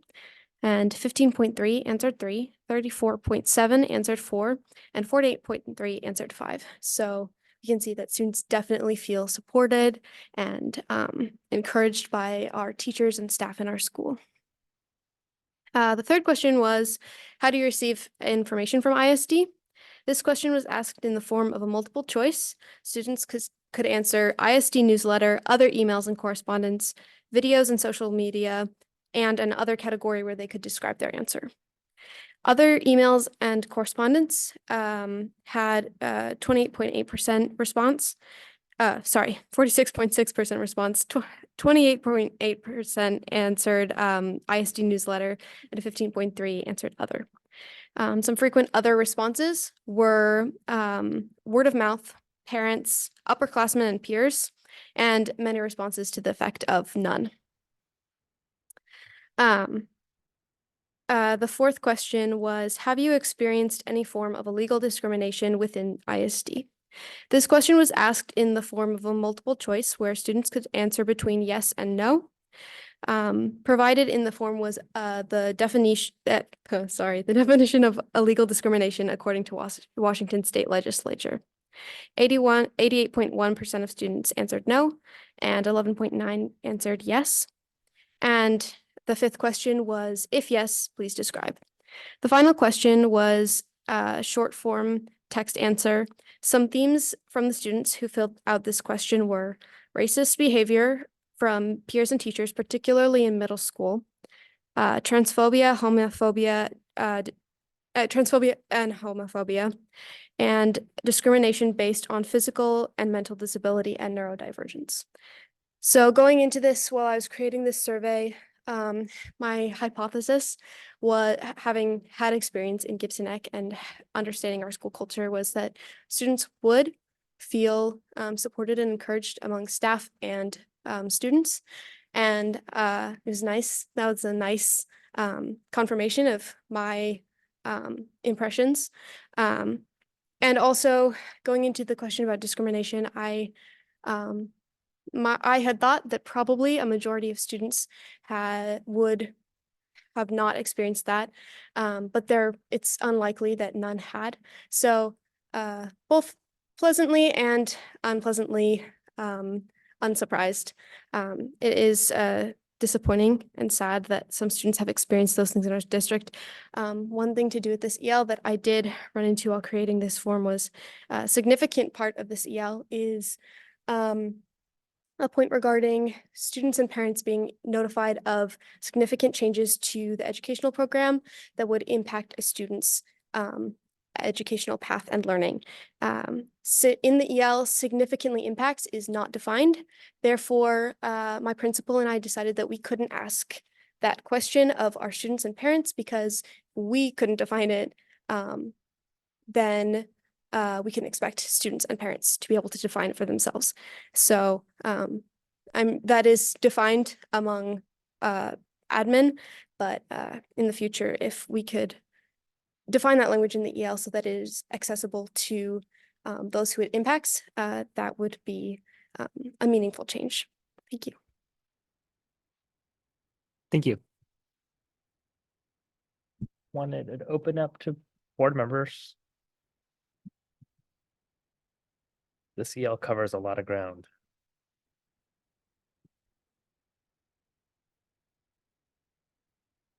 So I can get started. I think I tried to get through this document about 6 times, and every time I would get to the link of the Healthy Youth Survey and I would go down a Healthy Youth Survey rabbit hole that I never got back from. So that's my honest preface to everything I'm about to say.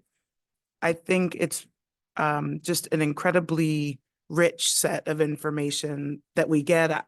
I think a very good participation of response across our students to get to be able to look at the schools and the different levels. I just think it's a really great reference and maybe a balance point to say what's actually happening and what is really the experience being had in the district. And so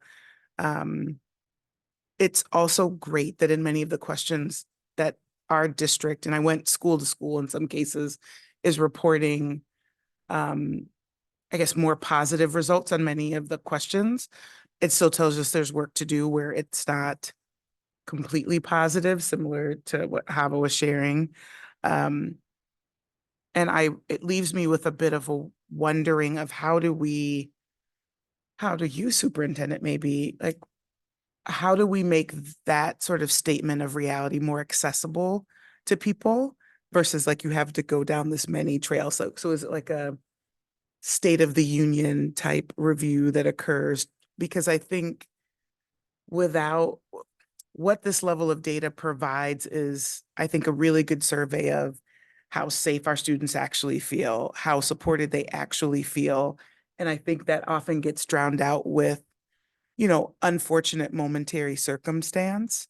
And so I would just wonder and love to see if there's maybe a way that we more memorialize this state of the actual state of the schools, if you will, on an ongoing basis. Because I think it's pretty awe-striking to go question by question by question and look at the lower drug use, the lower alcohol use, the lower vaping use, the higher support levels, the lower levels of bullying. Like, you just go question by questioning to see what's practically happening in our schools. So that is my observation of this report. Thank you. Dr. Coyne. One of the questions that that really always stands out to me is the one on, and I know it was on multiple surveys here. I felt at least one staff member took a genuine interest in me and personally helped me. That just resonates with me. And it was interesting. I think, it scored out where you'd want it to for the most part, but I did wonder, not that our scores were bad, but you think about just size of our high schools, particularly at the high school level, and thinking, gosh, would that look different if those, if our numbers were smaller? Again, I just wonder sometimes, is it harder to find that connectivity with a staff member if you're managing through a larger school? And I think that question is just so important. I know we talked about this through our SIP meetings too, this idea again of staff members really, watching out for kids and being able to do that. Again, I worry sometimes about just our, if the class size is large or the school is big, is it as easy for a staff member to be able to make those connection points? But I did like to, I think our trends in that, in terms of how students were responding looked positive to that question at all of our high schools. Taylor. Yeah, just a few comments. Really impressed by the participation. I mean, usually if you can get 10%, feedback in a survey, you're doing great. So I'd like to know what your secret is. That's great. Was very heartened by the bullying results. Dr. Bailey, you and I had a brief discussion a couple nights ago about one data point, which said that middle school students reported the highest rate of being bullied, but then the highest rate of feeling safest in their schools, which I thought was interesting. I couldn't quite wrap my head around that or why that might be. But anyway, interesting data point. One thing I would say is I had a hard time contextualizing the soft skills survey. Realize that it's a survey for the district, but I didn't really In reading the results, I didn't know, is this good? Is this bad? Whereas I had the state results on the bullying data, I didn't really have a way to really try to put a wrapper around what these results really meant, maybe in comparison to the region or other areas. I don't know how you would get to that data, but there was a thought in my mind. So I found it very interesting, but at the same time was continually asking myself, is this good or not? Yeah.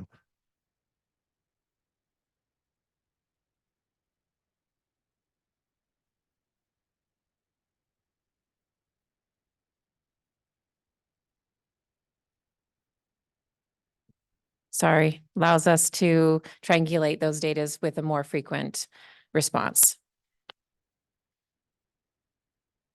Also to that point, one of the things is maybe if we had longitudinal data, so rather than just the one-time ask, I know some of the questions were new this year, so you don't have that, but maybe if we can have comparative data to previous years. Because I do think that was my other thing around the bar graphs. It was good information, but I didn't know percentages. I had to do math. But I could tell by the lines. I think for me, I think overall it's really good. What it does concern me though is around students who feel like they have been disrespected about either their race, sexual identity, religion, political viewpoints. It was definitely I mean, there was significantly, like probably 2/3 of the students said, no, I'm fine. But it just seemed like if you look across the grades, there's still a segment of about between 1/4 to 1/3 of those students who say, either I don't feel like I can speak up and share my opinion, or I felt like I've been disrespected based on those criteria. So that to me is something about, that's why we do a monitoring report. I think if they're great questions to ask, it's good to see. I'd like to know, is that trend getting better or worse? I don't know how many of those were the first time questions. So to kind of what are our trends? And then as you look at your strategic plan, is that something that can be directly addressed with some of the work that you have in your strategic plan? Yeah, those were brand new questions in last year's survey. So we see them, it's important, and we'll begin to build that trend line out. I wonder too, to kind of tack on to Director Moraldo's point on that particular question. That was one thing I was wondering on the one that asks, are you looked down or treated badly based on race, ethnicity, religion, political views, gender, and sexual orientation? There's a lot in that. I don't know if there's a way to break some of that out, because I see some of that as being different in some ways, but just a thought I had. I thought, wow, it's kind of across the board, frankly, in terms of how that scored out a little bit in terms of responses. But I thought, gosh, if you drilled into some of these areas, maybe it'd look different. So I don't know if it's Sure. And we are careful about the length of our surveys and making sure that we aren't over surveying, or we have a respectful amount of time, because the way we get good survey data is we do it during class and they don't really have a choice. So it's part of how we do business. But that is a fair question. And I think starting here with asking these same questions throughout the grades is how far we got last year in the improvement and polishing of our surveys.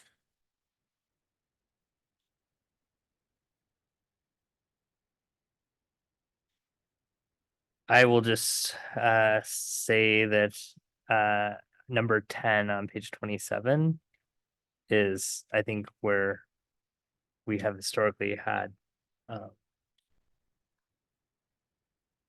dissatisfaction. Not that there's a easy answer to this, but we just don't get a sense on how that works. And it's something that we talk about a lot, not a lot, but talk about it each year, because we don't feel that there is a clear, consistent, accessible way that happens, or for us to have awareness of it. And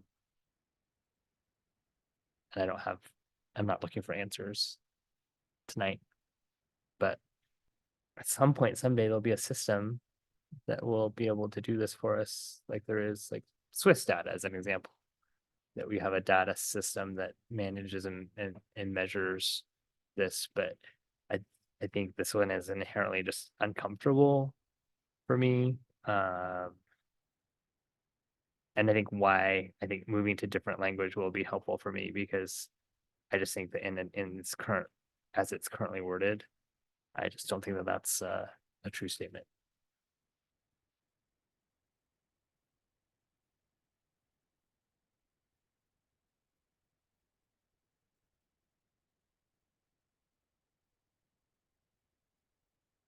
I didn't know if there was going to be a response to that or, I think, I guess the one that I keep reading over and over again is 3. Tolerate any behaviors, actions, or attitudes by adults who have contact with students. And I think what I'm trying to process is the evidence. So,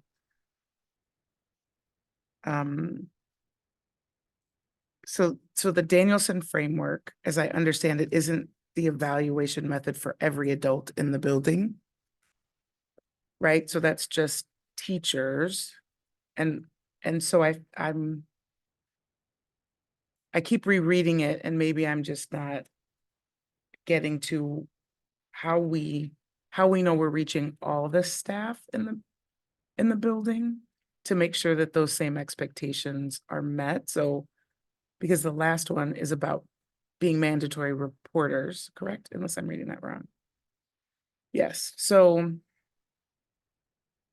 I think that is one for me, that there's a lot of people, a lot of adults that are in contact and have the ability to impact this one. The behavior hinders academic performance and well-being of students. And so I guess for me, that one needs a bit more fleshing out on how it is we're setting the standard, how it is we're evaluating that standard. Kids see bus drivers first thing in the morning. We have people in lunchrooms. We have paraprofessionals at every turn.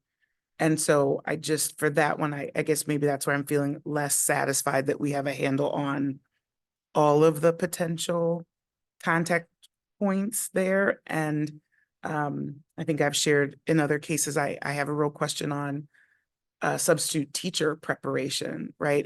And what that looks like as subs are coming in and out of the building, and I'm sure with the best of intention and the best of onboarding, but I don't feel like this to me covers the gamut of the adults that really can influence that number 3. I've taken both of those notes. Thank you so much.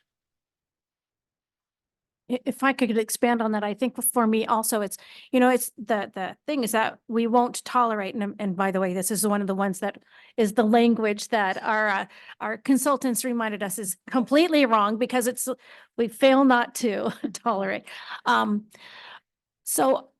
But I think we're not tolerating it. So how are you not tolerating it? When it happens, what's the recourse? How are we what is the situation with the adult, whether it's a volunteer, whether it's a staff member, and then what are we doing to support the student for whom this has happened? So that to me is more interesting than how many times did it happen. I don't want that kind of data, but more to understand, yes, this is how people are trained, but what are the mitigations? What do we do when the circumstances arise to say that behavior isn't tolerated? Do you want to try? Yeah, I think Donna Hood, Assistant Superintendent of Human Resources. Some of the questions that you're asking are very intriguing to me, because we live in this world day in and day out in HR. And part of the question is about the fork in the road. At what point are we dealing with an evaluation, and at what point are we dealing with staff misconduct? And so that is something we assess daily if we get a report about a student perhaps having a really negative experience with a staff member. Is it evaluative? Is it misconduct? And so that's a decision point for us. In some cases, we can tackle both at the same time. But to Director Mulling's point, absolutely, there is some language around this in nearly everyone's evaluation. And because we have so many different labor groups and so many different evaluations, it would be 8 or 9 of those, but I can certainly explore how to bring that forward and package it in a way that is digestible for you. So happy to look into that.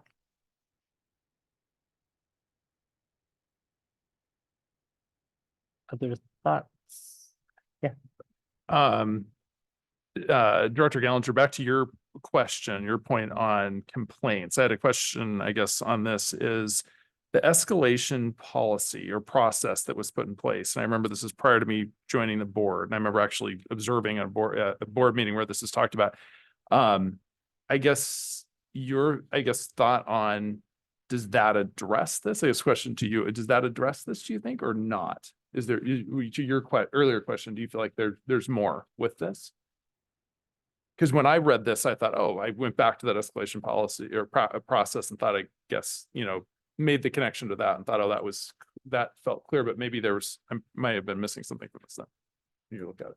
I think I would say the district does really well if you said complaints with a capital C, things that are formal, things that go through the formal process.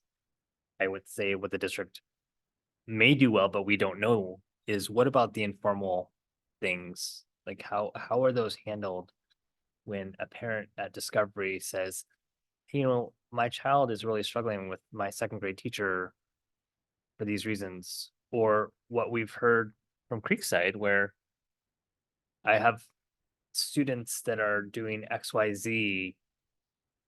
And I would say that if the complaints are being handled effectively, we wouldn't have had numerous teachers coming to us last board meeting, because they would have been heard and those would have been effectively handled. So I think that's what for me is formal ones where they go through and, the process, and then we hear them as board appeals. That the district does. But that's a tiny slice of the universe of it. And I think we don't have a handle of how is it that we know that when a staff member raises their hand and makes a concern, that it's dealt with and answered, or is that nothing getting to it? That does, yeah. I mean, and it's probably just helping me to kind of clarify around it, just to add more clarity around this particular one. But yeah, that does help. Yeah.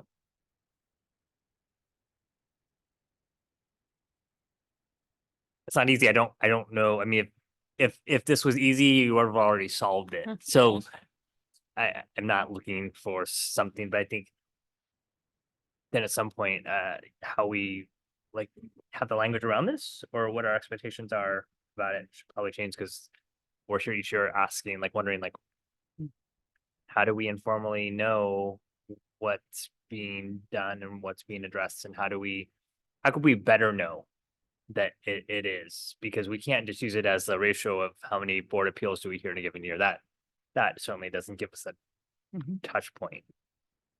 I would appreciate further board dialogue about those expectations for several reasons. First and foremost, even, I'll use a great example. I had a wonderful time at the Nourish Every Mind event, but every time I talk to a different person, I get a bundle of things. And so sometimes, someone will raise something to me and it's in passing, like, I have a concern about X, or can I talk to you about this concern that I have? And so I pick up and accrue as an individual many things in the world, of which sometimes I can actually just handle right away. I don't have time to log all those things as a superintendent. If that's the time allocation that the board is expecting, that's a different set of, priorities that then I would be spending time on to log and follow up or set up a system for that. I think that for a principal who's walking, at arrival or dismissal, especially at elementary, I can imagine also they accrue a lot of questions. And sometimes it comes in the form of a question, sometimes it comes in the form of a statement, all those things. And so that question is, I think it gets hard to actually log all of that and track that in a way that I think is what maybe is being asked for, but I'm not sure, right? So again, this brings us back to the conversation of what is expected and all the things that I expect myself to handle right away and respond to, as well as our administrators and our teachers and our staff who are resolving things, hundreds of things a day. It's a time allocation question, and that leads us to different, Oh, totally. Yeah. And I think that's cumbersome and unrealistic. However, if it was a staff, part of whatever surveys you ask them, in your building, when you have elevated a complaint, do you feel like your building has an effective way to handle complaints? And you would see, and then if you have a building that stands out, that would know how you could better support that building. And so I think that I'm not looking for the granularity of what I would say, please don't. But if we had a sense, because I would imagine that you would not be surprised that a building that the staff was saying that, the parents would probably also be saying the same thing. So if both parents and the staff were asked this question, or parents, staff, and students, I mean, I think you can get at it at a way that would have a sense that longitudinally we would know that, hey, people feel like they have an avenue to be heard. And I think that's the intent of what the board wants, is that we don't want to say, yes, please go through the formal 3209 process or whatever it is, but we want to make sure that there's a culture there. That's what this is about, treatment of people. There's a culture of engagement that would say that if I have a concern, I know the pathway to go and I feel heard by doing that. I think that's what I would like to see that I don't see. I was actually, when you said the word culture, that was in my mind in my mind as you were saying it, because effective handling of complaints feels actually quite tactical to me in some cases as well. That's why I think we go towards sometimes data, systems tracking, that kind of road. But to me, it is, I agree, like, do people feel like I have heard them? And I might have heard them and I actually don't have a solution, nor does the system, but they have felt like they've been able to communicate their need or problem successfully, and that they understand, why there might be multiple paths or one path or a harder path to go to resolve it. So I mean, this doesn't actually say culture, right? So it makes me think, how do we have language and expectations around, and then therefore ways of assessing as a system if our culture is one that people feel that they've been heard. It's great. No, there's lots of hands down. So yeah, sorry. No, so I did want to say that I have put that down at number 10 as something that it's likely board work at language. Because I would agree that this is really about the effective handling of formal complaints. But what do? I think culture is a great word, because as I was sitting here, I was trying to think, what is it I'm seeking? I'm seeking to ensure that the superintendent is committed to regarding those, to not disregarding somebody's complaint. I want a culture and an environment that throughout the system, if somebody has a complaint, that it's not just readily discarded or disregarded. Because I felt that as a parent that has had a complaint, and I felt like, did that just go into empty space, or and then what is it that, are you creating a culture that empowers the person that received the complaint to try to address it, or to, what's the process behind that? To me, that's the more important thing, is, have you built a process by which, if there is a complaint, how does that get raised through the system, if it's not a formal one? And that's just something that we've pushed on, but is it just creating a culture where those complaints aren't just readily disregarded? Yeah, I think that each of those add-ons is getting to where I think is a positive direction. And I agree with you that it is work we need to do, because we've been, every year in my 5 years, we've talked about this piece. And I do think for me, having the formal complaint review is good and makes sense. But to me, it does make more sense of how are we keeping tabs on the culture of what's happening within the district. I think that the Healthy Youth Survey actually gives us a very good student view of that. I think we've talked in maybe different ways that, is there an opportunity to establish a formal employee pulse sort of survey of what is the employee sentiment, teachers, other staff members, so that can be side by side with it. And I think doing the same for family, or family participants in the system would be a good one as well, and really get to, is it an environment where I can raise my concern? Do I feel that I've been heard in that interaction? Am I getting to an outcome, maybe not a satisfactory outcome, but am I at least getting to an outcome? I think that is maybe a good rework of what we're trying to do in the policy that can help us get further along the line of what the answer might be, versus I can't imagine the amount of individual, what about this? And the bus parks here and the line is too long and the drop off doesn't work and lunch was cold today. Like, I can't imagine what that is. But I think and so I don't want anyone to sit and feel like they have to scurry and write down all of those.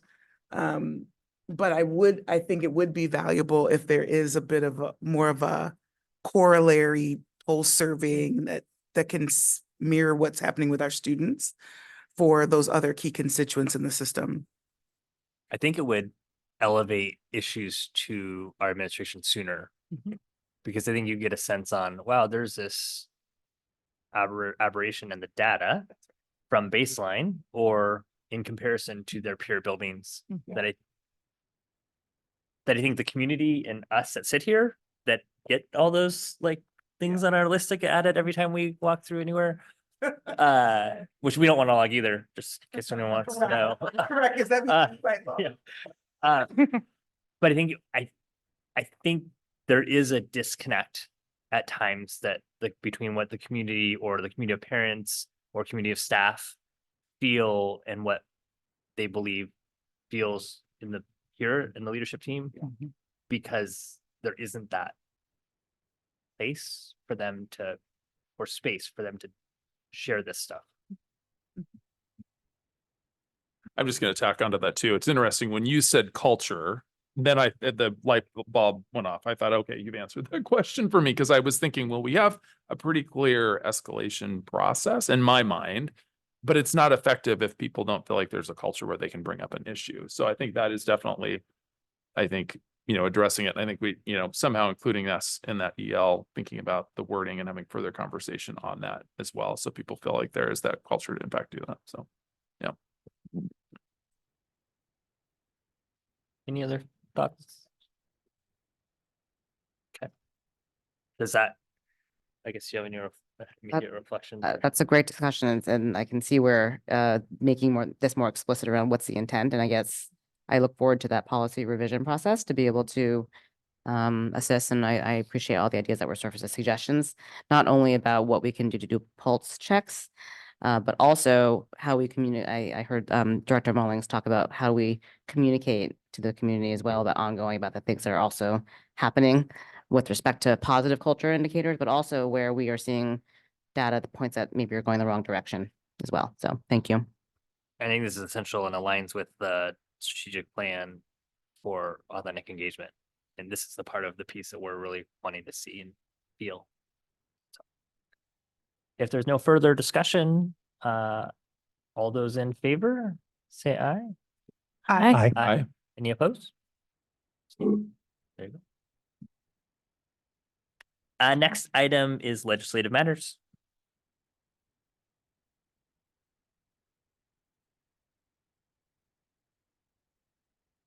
I don't have anything at this point.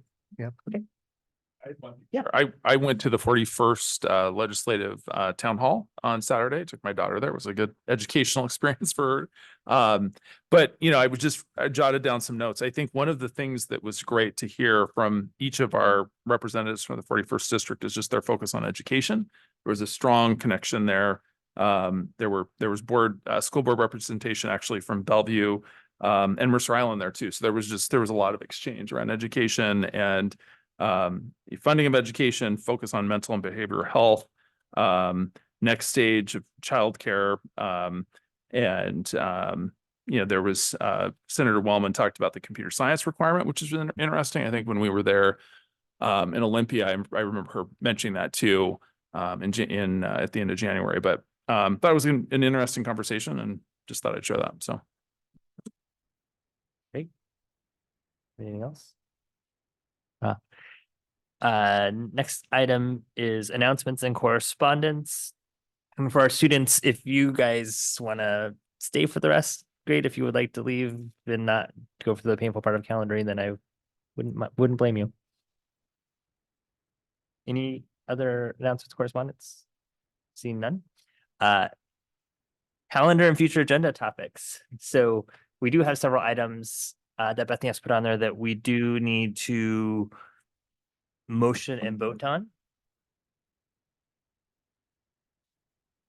Correct? The ones listed. Do they have to be separate? Can we do them all as a blanket? Do you know? Okay. Yeah. Did you say to do both of them? Or, okay.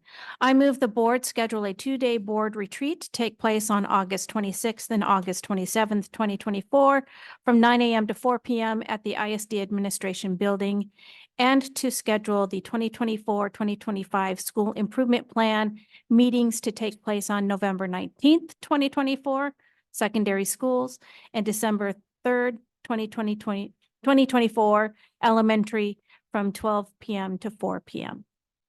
Second. Any discussion? Hearing none. All those in favor? Say aye. Aye. Any opposed? Okay. And then other things to note, the board has been invited to attend the Liberty High School NJROTC visit by Commander Naval Service Training Command, Rear Admiral Craig Mattingly, Monday, April 29th, 2024, 1:15 to 3 p.m. Not sure if that's any time that anyone can go, but wanted to make sure that was. I put it on my calendar. I put it on mine too. Is there another? Because then we will need to make a I looked and unfortunately I can't attend that day. yeah, I'm not other, so I can't. There you go. But thank you for that, because that way we need to know if we had to make an announcement for that. Then the other thing is we have set the dates for our breakfast with the board, with dates and times and location. And remember, it's the intent is from 7 to 7:50 for our educators, and then from 8:30 to 9:50 with our students, to align with them to come right before school. We're going to work with our student representatives to make sure we can help co-message that for our students. I think the staff invitations have already gone out, as well as with a survey that will keep ongoing. So since this first one is coming up soon for Skyline, but I think we'll just keep it open after to make sure that we can capture for Issaquah and Liberty and the respective middle schools. But those are just going to be framing questions for us to be able to launch into conversation. And we may spend time on that. We spend very little time on that if our educators come in and say, hey, we'd really like to talk to you about this. And that's also fine for us. But wanted you to know about those ones. And the discussion that we had at the retreat about those were you would attend the ones that you wanted to attend and not the ones that you couldn't attend. What were the 3 dates again? April 3rd, Skyline. April 24th. I know, but what is the location? Oh, 24th. So the 24th or the 8th would be either Liberty or Issaquah High. Okay. And then the middle school feeder. Is that how we're inviting? Okay. Yeah, the last time we did these, we did them at the middle schools. So we're okay. So it was great. Pine Lake, IMS, and Maywood. And I won't be at the one on the 3rd because I'll be out of town. And I won't be on the one this week either, but I'm going to try to make either the 24th or the 8th. I'm not there on the 3rd. That's okay. Okay. Yeah, we knew that we would be not. Okay, but we thought they'd be more important for us to collect that and go forward. Okay, any other things for calendaring, future agenda topics? I don't know, maybe we'll do it at the next meeting, but I'm figuring, for the superintendent, do we already do the superintendent evaluation times? Okay. Just wondering. I think there's nothing else for us to formally calendar. There will be things added to your calendar that you won't have necessarily control over, like linkages, for example. We will do our best, but as far as formal calendaring, I think we've gotten through the end of this 2024. So, which was no small feat. All right. Good job. If there's nothing else, I think that is it. And we are ready to, oh, is it ready? No. Adjourn.